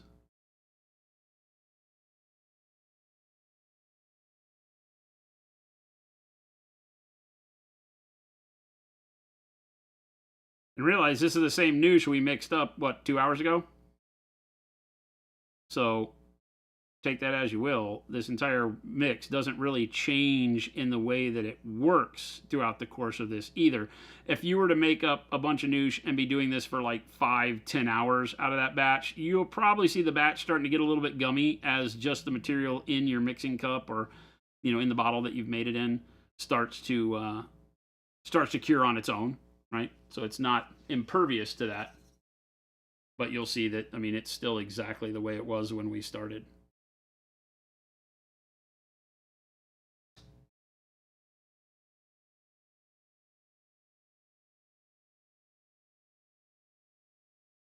I gotta be careful. Some of these sponges that I used the other day when we did this have very hard dried paint on them, and you want to stay away from that because the dried paint on these sponges, like this one, looks like it's fairly clean. But we used this one the other day, and that corner is really stiff. All the edges are very stiff. You can probably do something to them, soak them in water, and bring them back to life. But I'm gonna get a new one because obviously the hard edges will cause you all sorts of problems and scrape your paint and things like that. So try to avoid damaging the model. You can use wet cloth, finger, like we talked about. Byron from Artist Opus really loves his noosh and removing it with his finger.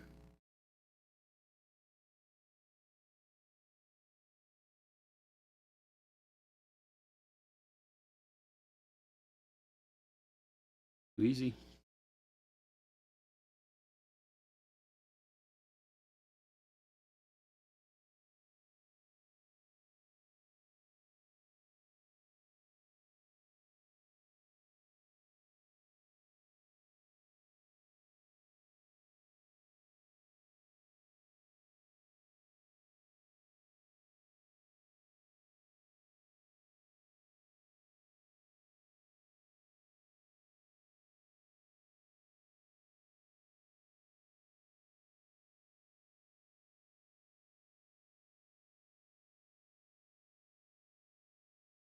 One more castigator. Then they done. I think. 1, 2, 3, 4, 5, 6, 7, 8, 9 pilgrims. Because I don't have arms for the 10th one yet.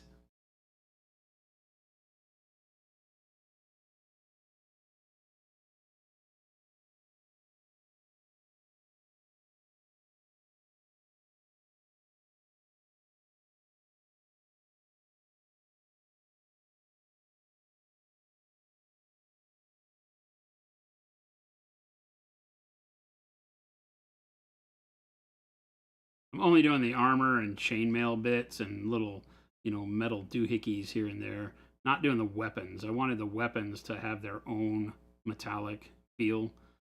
I'm doing those as kind of blued. Probably even the swords I'm doing in like bright silver. The business end would be polished from whacking fools. So you don't really get rusty weapons. Maybe the haft or the hilt could be rusted, but even then you're grabbing that thing all the time. So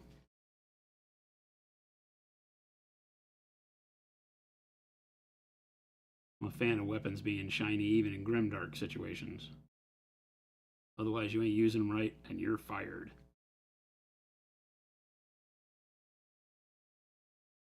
Who doesn't like a gas mask priest? Feels right. So for the demonic hosts, rusty weapons could be, right? You get the story of like Nurgle, right? In 40K, and their weapons are rotting faster than, you know, they can do anything about. So even when Nurgle's around, the good guys' weapons are rotting, even as they're beating fools with them. So that could be a story you could tell on the demonic side for sure. You look at this guy and hear the music from the Peanuts cartoon? This guy or the previous guy?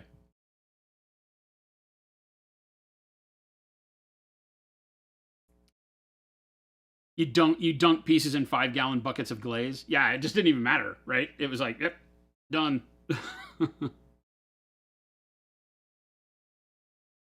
I worked for a place. I wasn't part of the squad that did the ceramics, but there was a girl who ran the ceramics division for this place that I worked at that did all sorts of like fashion accessories and things like that. And they would glaze these beads, and they just dunk them in the glaze on a string, and then fire them. And I was always, at first I was like, what are you doing? And then they came out and I'm like, oh, that looks great.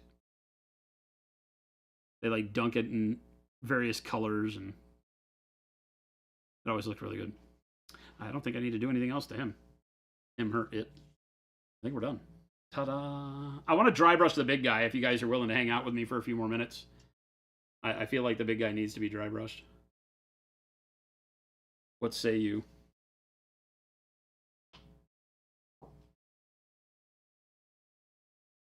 Feel like the noosh is probably not quite dry though on the backpack, the last areas that we did, and like in between on the chains. But I wonder if I was very careful. I wonder if I was really careful. I know on this leg it definitely is, and even the chest and places like that, shoulder, pretty good. This is where I get antsy, right, chat? I know you guys are the same. You're like, I want to see how it looks. So this is where I would make the mistake and do it. Like, especially like I really am enthralled with this model. But you do need to let the stuff dry. And in a perfect world, let noosh dry, you know, overnight at least, before you come back after it. But just to give you an idea, like the models that we've done today, you've seen the big guy. It's now no longer, other than the last areas that we did, like the head, where there's still a little bit more of the oranginess showing through. You can see the initial areas we did, how it tones itself back down, right? But gives a really good filter over the whole model, right? That's going to be great once we get the dry brush of silver over that to get some shine back in the metal and catch those edges. And then we just start weathering. Right? We start adding other colors in, paint the wood. I'm not trying to make my army too colorful because the battlefield of Trench Crusade doesn't feel like it should be really colorful. Obviously, this guy is where we started. I showed him a minute ago. Those bells are amazing. Doesn't overtake the color of our metallic too much, but just adds that nuance to it that a wash wouldn't do, right? Because it gives that spottiness of rust. It's just a great effect. It's better than doing it like this with the burnt sienna is better than any rust effect that I've ever used. Right, these guys, same thing. Once it dries, you see that the clumping of it in the edges and stuff goes away. It just kind of dries flat in the edges and gives a little bit more color there, but it's not going to look like it piled up in the corners or anything like that. So you can feel secure in leaving it as it cures to do its job.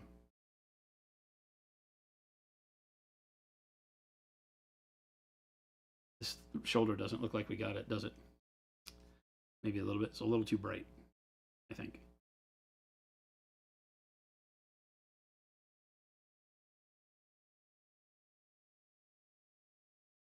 Might have missed it.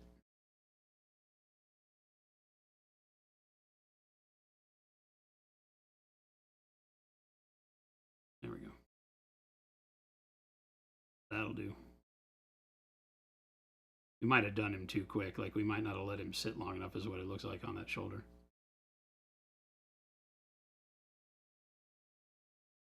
Yeah. All these are looking great. Ooh. I love this model. The War Priest is awesome.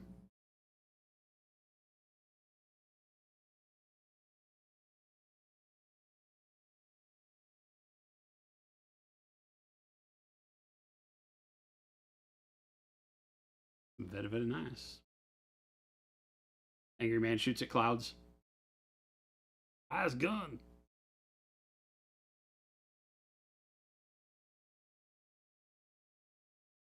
I think it really pulls off the metal look that I was going for. Gives us a great grungy metallic that could be construed as, you know, rusty and also just battlefield dirt and such, right? Because once we get it all done with a little bit of dry brush to bring it back up, gold bits, little blood on the cloth, white cloth, I think it's going to look pretty good. Everyone have a good night and be kind to me? That ain't going to happen. Yeah, exactly, Avian.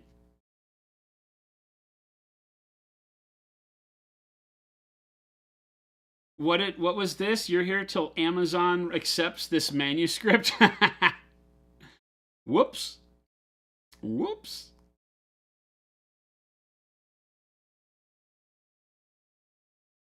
Yeah, I think I want to do a little bit of dry brushing on the big guy. So let's do it. Let's do it. I can't leave well enough alone, man. I'm going to ruin it, and it's going to be my fault. I'm not going to scream.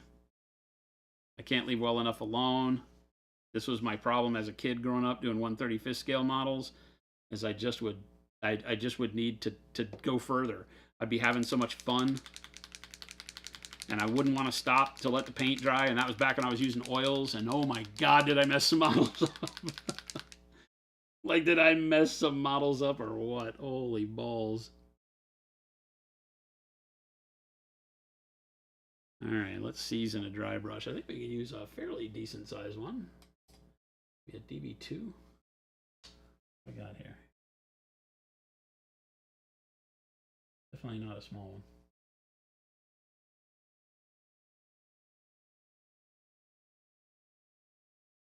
DB's got a 2.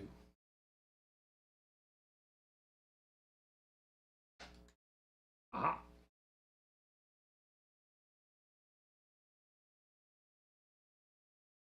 Maybe a 3. I'll go with my 3 first. I don't use anything fancy for dry brushing. I don't use a dry brushing palette thing. I just use a good old paper towel.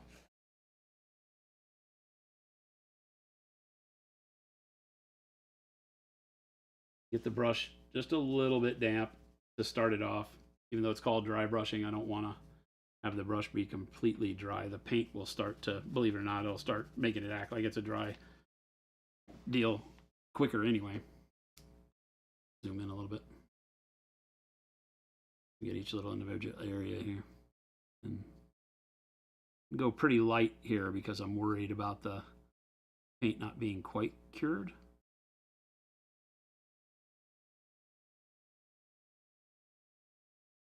Oh yeah, that's good.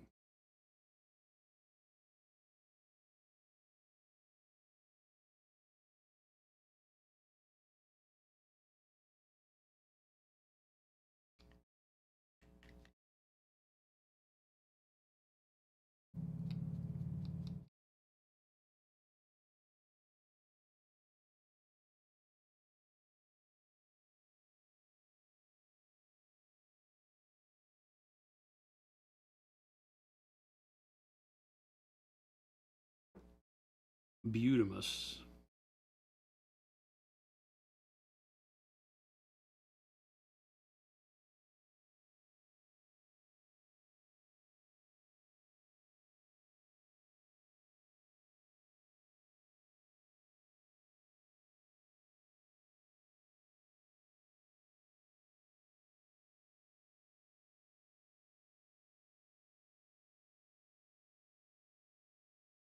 I'm doing very, very little paint on the brush, so I'm wiping most of it off on the paper towel. Hard to see the silver there, but most of it comes off. It's a big brush, so it holds a lot of paint, but I don't want it to put big brush strokes worth of paint on the model.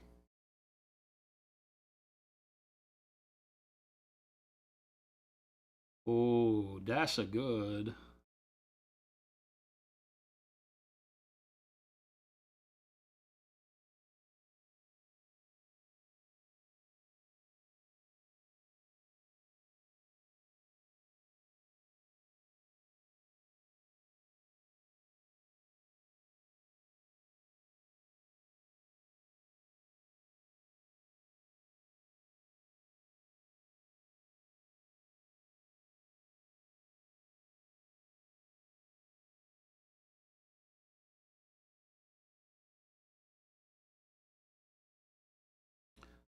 Like always, keep your highlights to the high spots. Let the rust really take hold in the low spots.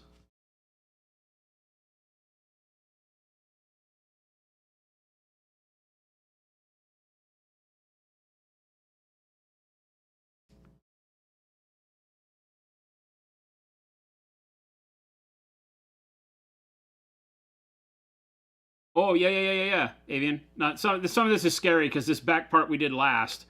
And so I'm looking at it thinking to myself, okay, how much do I want to be the fool on stream? But we'll see. It is an acrylic product, right? So it allows you to work quicker than you might think. But it does have an extended drying time. So you just have to be smart with it. I'm using a very light touch here. So I'm not pressing the brush fully into the model. So I'm not grabbing any of the wet stuff down low if I'm lucky. And that works pretty good. Over here looks pretty wet, but we're going to see what happens. I'll be able to tell because I'll see color on the brush very quick if it's grabbing paint from low spots. And we'll just come back and do it later. It's not like I have to make this happen now. That backpack worries me and the head worries me.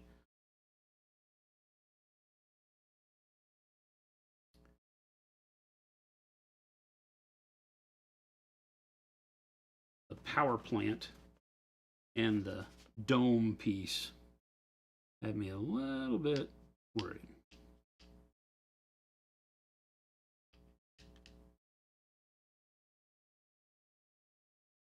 You can always go a little bit wet with the paint on the brush to overcome any issues that you think you might have. That's what I'm doing right now. So I can hit here with more silver on it. Ooh, and that's working like a champ. No color on the brush.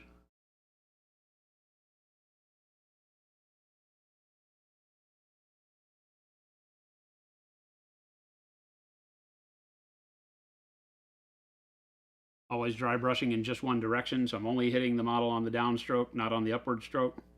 That keeps all of the rust and no bright color in the shadows, and all the dry brushing color hits from above, which is what you want.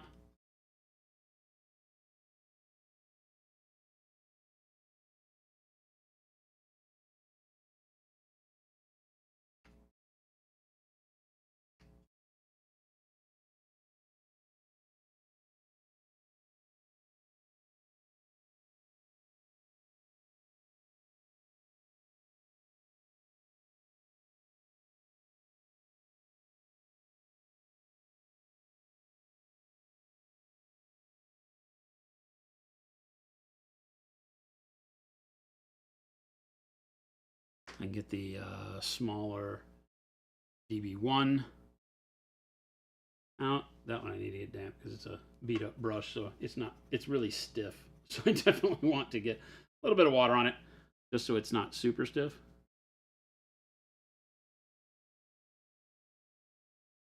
That way hopefully I can get in here and yeah.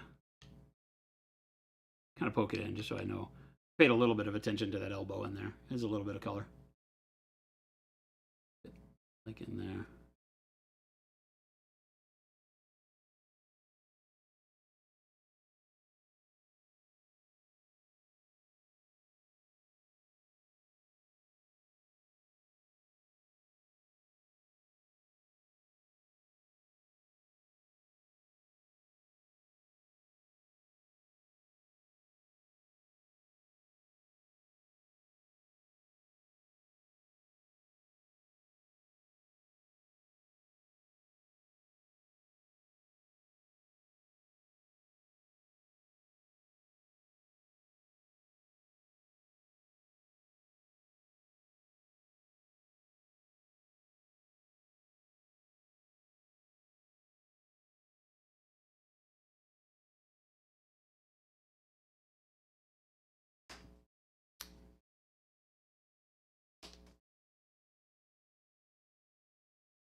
All right.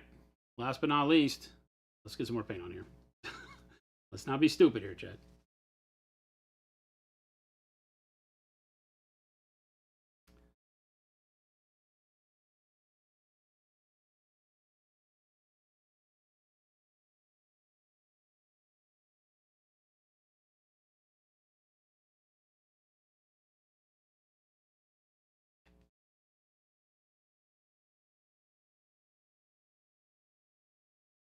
Yeah, so don't try this at home with an oil wash. You will not be happy with your results.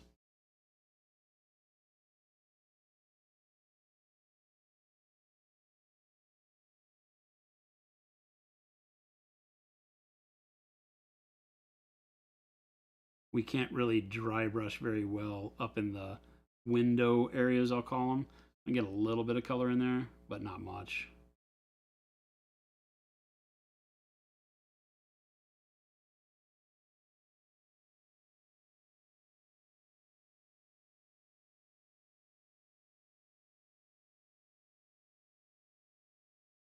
And that's probably where the noosh is still maybe a little bit wetter than I want it to be, the dry brush.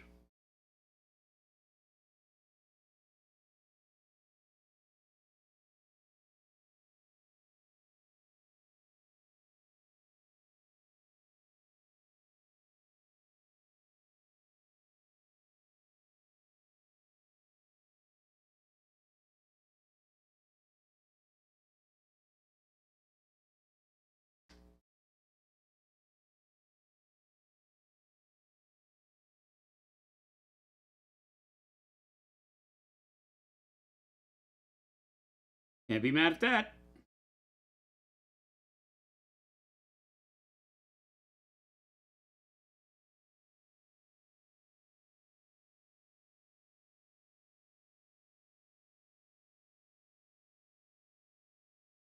I like it. Should you polish the foot from all the soldiers walking by and touching it?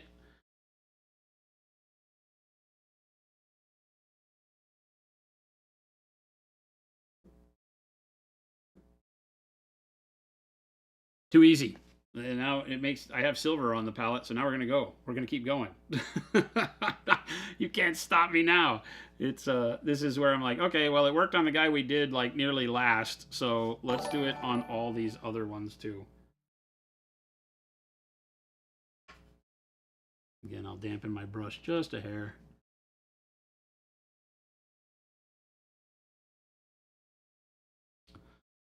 And here I know I want to go against these panels.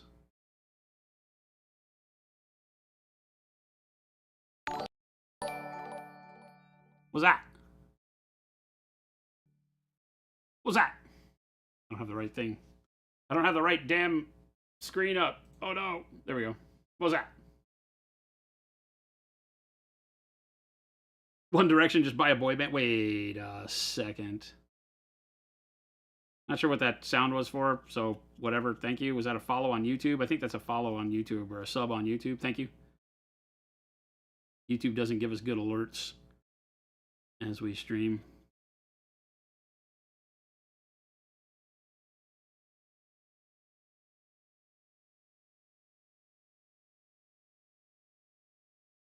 Oh, yeah. Oh, yeah. I am fan. Too easy. Can you imagine, like, if this whole army was armored, which they're not, obviously. Half of them are naked. Crazy naked religious fruitcakes. But if they all had armor on, then you'd be damn near done with this model, or this whole army. You can see how fast this process lets you go.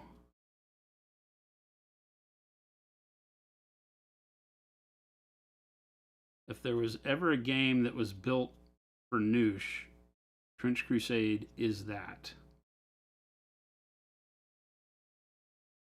Too good, too easy. And you see how the dry brush really then forces the rust into the crevices where you wanted it anyway. And that's kind of the finishing touch. Whether you dry brush or layer paint it or whatever you're doing, right? It doesn't have to be dry brush. I'm just going quick on these. I want this army to come together very fast.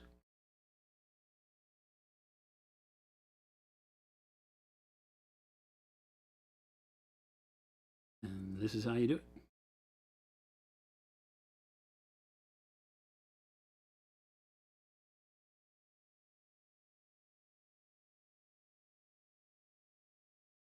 Another way to use a technique like dry brushing to its fullest and get the whole benefit out of the effect, because we want the grungy feel that it provides, but we've underpainted. We've not just relied on the dry brush on its own to do anything. It's really the kind of last bit to drive the effect home.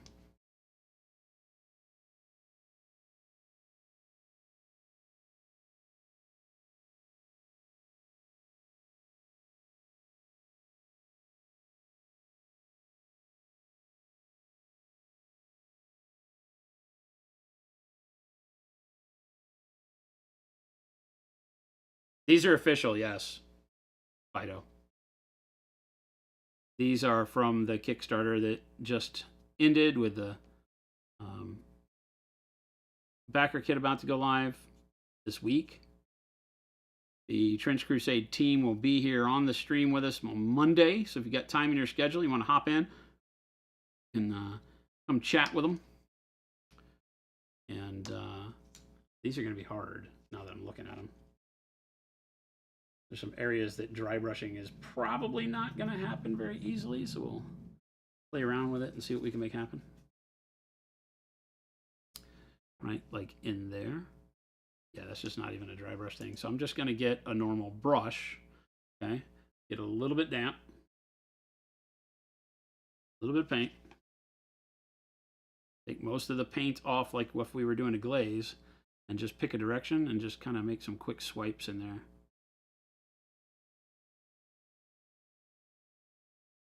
You get the same effect as if we were able to dry brush. We just can't dry brush in there. You just want to make sure that most of the paint is off of your brush before you do that, and that'll treat it like more of a dry brush type effect.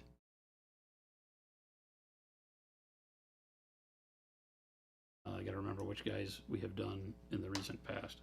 So.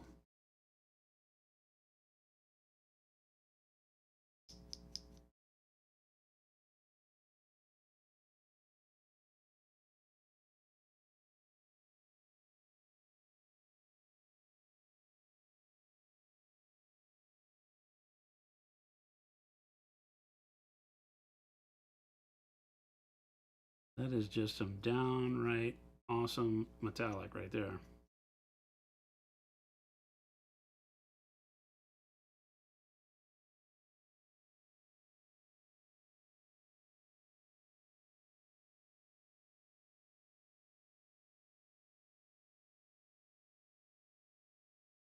Now you need to go get some noosh, says Gates of Paint. I mean, that's what I'm here for, right? It's just too good for how easy and the quality that you get out of it. You know, you could say that, well, I mean, I could just do this paint and put a wash over it. And you could. Like, if you wanted to speed it up even more. It's just, this blends for me the kind of hybrid mentality of being able to do an army quick, but still have it be something I'm proud of when it's all finished. You know? The noosh really lets you do stuff that you wouldn't be able to do otherwise. It works really well.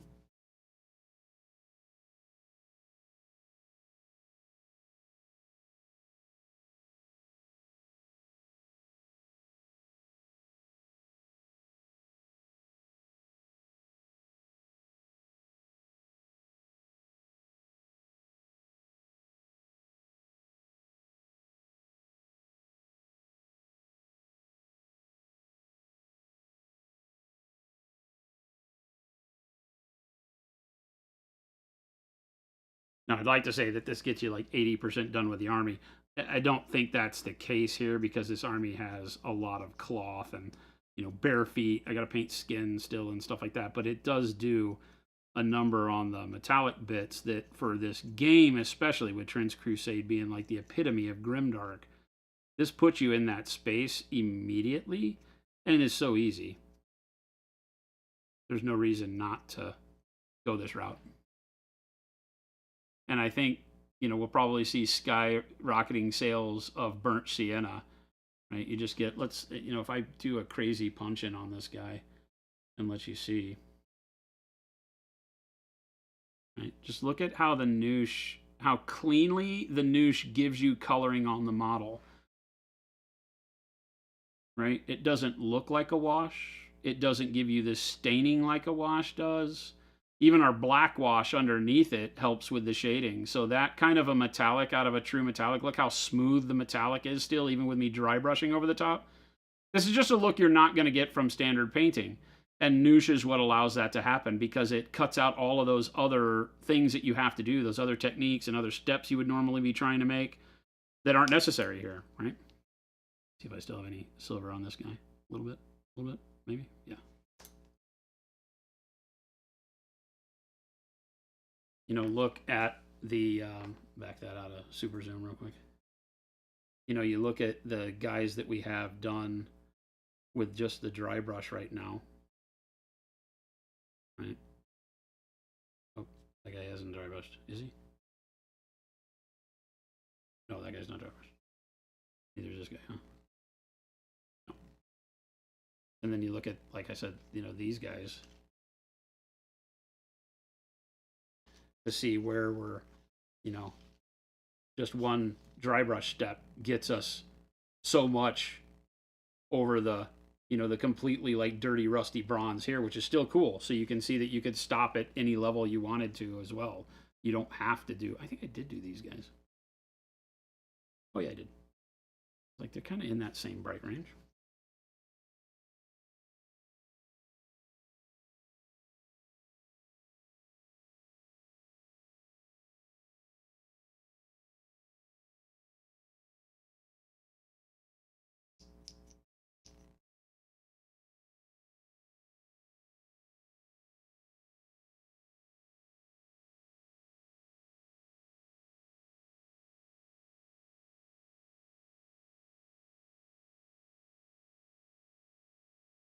The only thing Noosh can't do is taste good. Yeah, it's not good for dinner.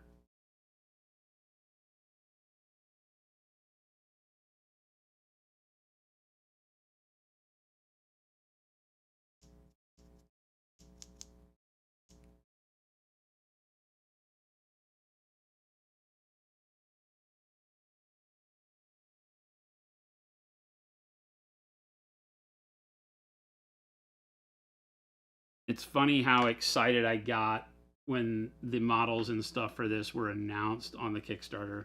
And I was like, oh my gosh, Kid in a Candy Store. This is like the perfect way to show off what Noosh can do, create a really gritty, grimy army. Have a lot of fun with it. Need more silver. Jordan is doing Heretic Legions, correct.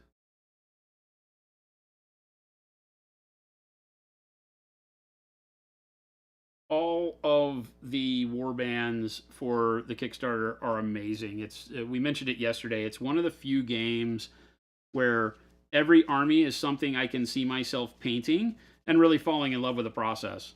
You know, now if you let me paint all the warbands, they may all share very similar color palettes, right? Because I really view worlds like this in kind of a, I don't want to say one-dimensional sense, but I don't feel like this is a world with a lot of color. It really takes me to my like World War II model days, you know, doing scale modeling.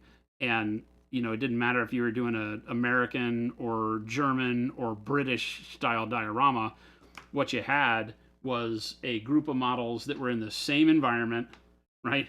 With the same general greens and grays as the background for their color palette. So everything tended to look the same. And it was finding the reality, the kind of grim nature of war in the detuning of color that was so great for me as a kid. Number one, I didn't have great painting skills. And so being able to just do everything as kind of a, you know, mishmash palette worked really well for me. I could come up with some colors I was used to painting and then paint those colors over and over and over again. Thank you for that follow, by the way. Glad to see everybody sticking around. I know that we've streamed late yesterday and today, so I appreciate you hanging out with me. I'm having a blast with these models, so happy that the process. So, you know, just recently somebody had walked into stream and said, do you guys ever do any army painting? Because we only see you do like display models. And I was like, yeah, you know, I'm about to, I think. And this is what we were talking about. I just didn't have the details on when we would get the sculpts ready to go. And so it's fun now that we're there and doing it. See, I don't think I did this guy.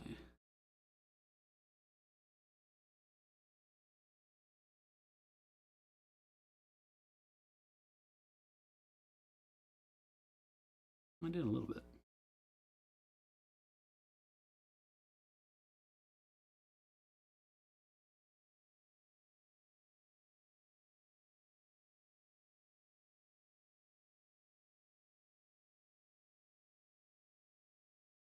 Spoon handle. Nobody that sells Percroll near you?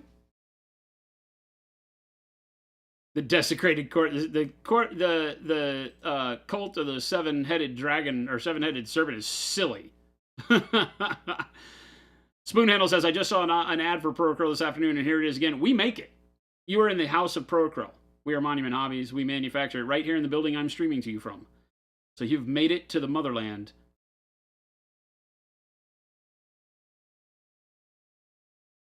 Spoon handle, we've got on our website, we will have a Black Friday special that we're announcing tomorrow, as a matter of fact, I think. If it didn't get announced today, I didn't check. But I believe tomorrow we're announcing the Black Friday special where we're doing free shipping on orders over $75. So if you've been meaning to get some, it might be a great time where no matter if you have a store close to you or not, you can just shop on our website. But if you do find a store, you go to our FLGS store locator. I'll throw that up in chat here in a little bit.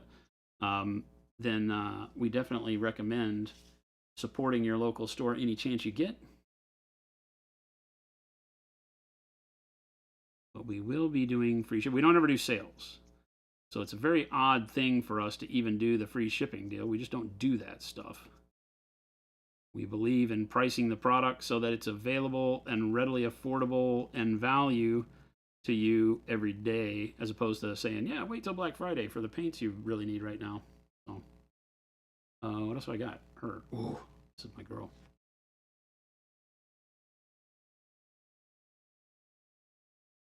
I think tomorrow, while we give away a lot of stuff, because tomorrow, for those of you that don't know, tomorrow is our 5,000 Discord member celebration stream. If you come in, we will be doing some giveaways. So get yourself a chance at some cool giveaway stuff. Do some shirts. We'll probably. I said I'd do an all-in go bag giveaway, so that'll happen.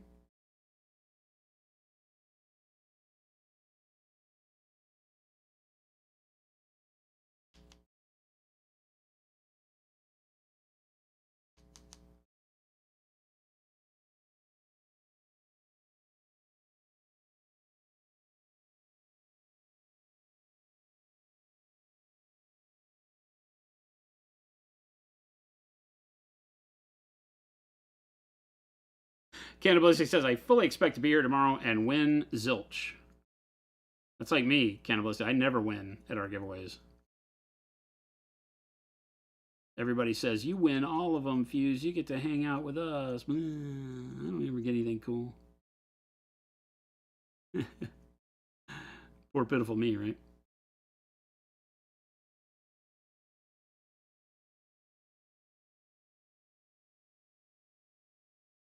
This is me. This is how I feel, chat. Every time we do giveaways and give you guys cool stuff, this is me. Bomb strapped to my back. How come they get to have all the fun?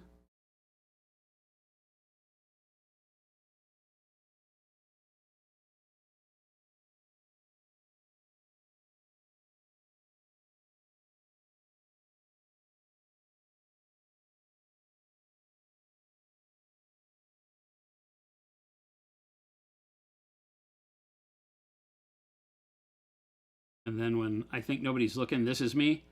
I bolt out and start screaming, freedom! Right before they pull the trigger and blow the bomb up. And they're like, ah, yes. Freedom for you. Ultimate freedom.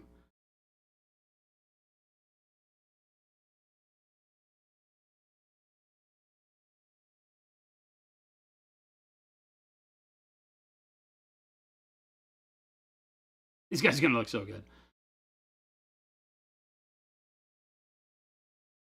I think that's it. I think, chat, we have succeeded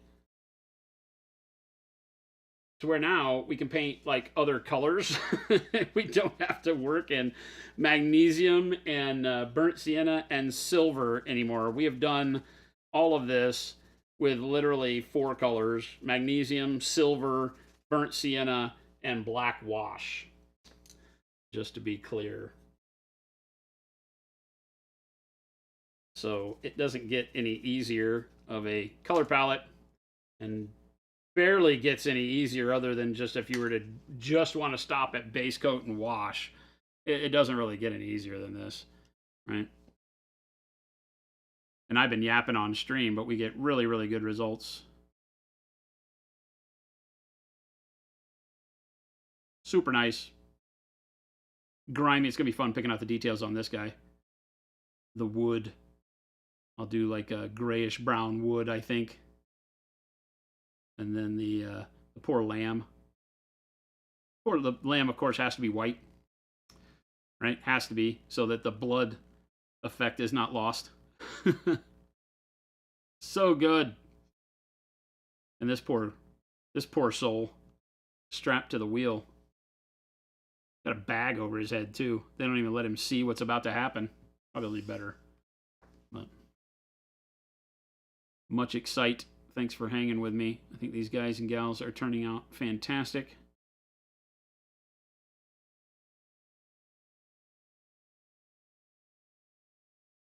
Hecta, yeah, magnesium. Magnesium as a base coat. Then we mixed magnesium 50-50 with silver to get a quick highlight. None of it took any time. It was literally base coat with magnesium, then hit the high spots with silver, really abrupt. You can see that the noosh kind of all over weathering effect for that rusty nature that we did on there will hide any imperfections in the way you put the silver on there. So you don't have to, it takes no time, right? It's almost like dry brushing without a dry brush. Then you put a black wash over the top of that. So just using our Pro Curl black wash. I thin that about 50-50 with water. And then noosh. We made a combo of noosh and burnt sienna. And that's it. It is a goopy slop that you just put on, and then you wipe it off with makeup sponges. So just like an oil wash, you put it on the model, then you wipe off all the parts you don't want to have this color on them. And that, of course, leaves it in the recesses and leaves you with a little bit of smattering around the surface, so it gives you that nice coloration without any of the staining of a wash. It doesn't give you any of the problems of that. You just wipe it off with a sponge, right? And you're done. Builds up in the low spots like it's supposed to, especially for like a rust technique. It's fantastic. You get that nice weathering on there. And then when you just saw us, we dry brushed a silver coat over the top to bring some shine back into it, which really settles the rust down into the crevices even further. And works great at any scale. All of these were done exactly the same way. No difference. From big to small. This is kind of what moving towards the final product. I still have to work on the golds and the terrain on her, but you know, we're going to do this greenish, grayish white cloth on all of them for tabards and capes and all that, so that the mud and the blood really stands out. For the ones that have like a separate cape, we might do white on that, and then like another color for the cape, maybe a green, kind of camo-y green or something like that. I really want it to be dreary. I want you to look at these guys and gals and be like, yeah, I don't want to be there with these people. It looks like it's raining and muddy all the time. That's the way the whole picture of the game feels for me for Trench Crusade. So I think that's the overall goal, and I think we've done it pretty well here with the metal. The metal definitely makes it into a dreary state, but yeah, we got a lot of dudes. A lot of guys.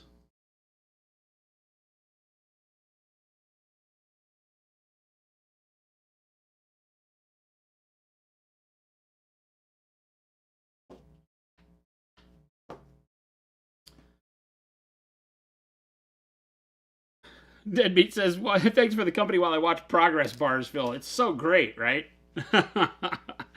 The running ones are the ones with the bomb strapped to their back are having a blast, for sure. Source does, you're rather new to war games and finding AOS a bit too much.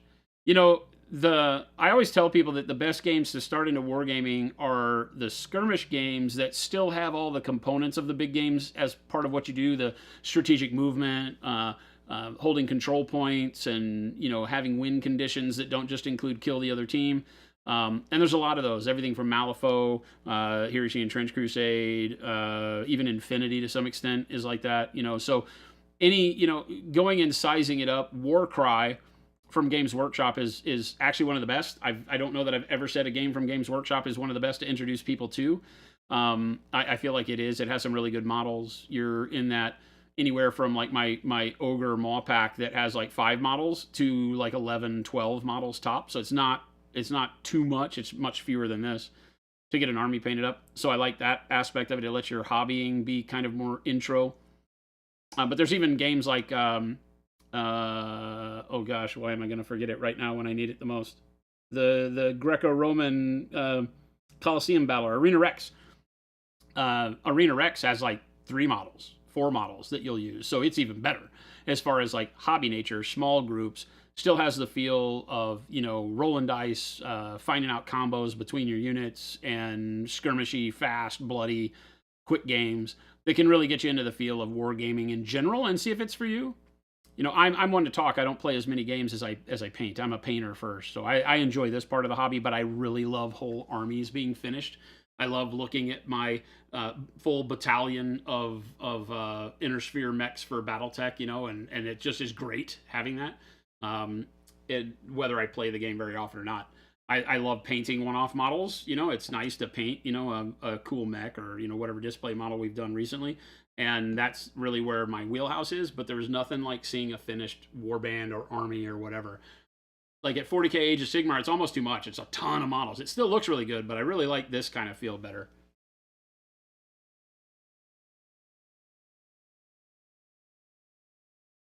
So anyway, thank you so much, everybody, for hanging out with us. I appreciate it. We've stayed late, which is great. Dad is great. Gives us chocolate cake. Jen already put all the links up in there a long time, but it's been a while, so I'm going to do it again. So the first is the store link, where you can buy and make some of Proacryl your own favorite paint. We make good stuff, gang. We really do. It works. It's what we use as artists every day. And we think you'll love it. Salam, thank you.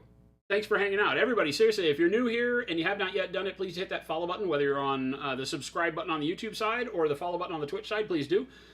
We stream here 5 days a week from 2 p.m. to 4 p.m. Mountain Standard Time here in Arizona in the United States. Our week will be truncated this because we have a holiday in the U.S. called Thanksgiving that happens on Thursday, so we will not be streaming on Thursday, and Friday is tentative. Normally, we give the whole office off on Friday. It's a day off for me, too. Jordan won't be here for sure. If we do anything, it might be myself with Jen popping in, or myself and Christopher running it, doing some testing and stuff. We got some neat things in store for the stream for the new year, so we might pop in and do some of that, but it'll be kind of ad hoc for Friday. So tomorrow, though, make sure that if you've got time in your schedule to show up between that 2 and 4 p.m. MST time, do it tomorrow, because we're celebrating our 5,000th member of our Discord. We've got 5,070 something now. And we'll be doing some giveaways. So a lot of fun stuff. We'll have a lot of members of the crew that work here come through, a lot of employees that you can meet, put names to faces, see the people that make your paint. Hopefully some of those guys and gals will come sit in the chairs with us, and we'll do some giveaways, give away some fun stuff, and have a general good time before we go off into the holiday. So make sure you tune in there.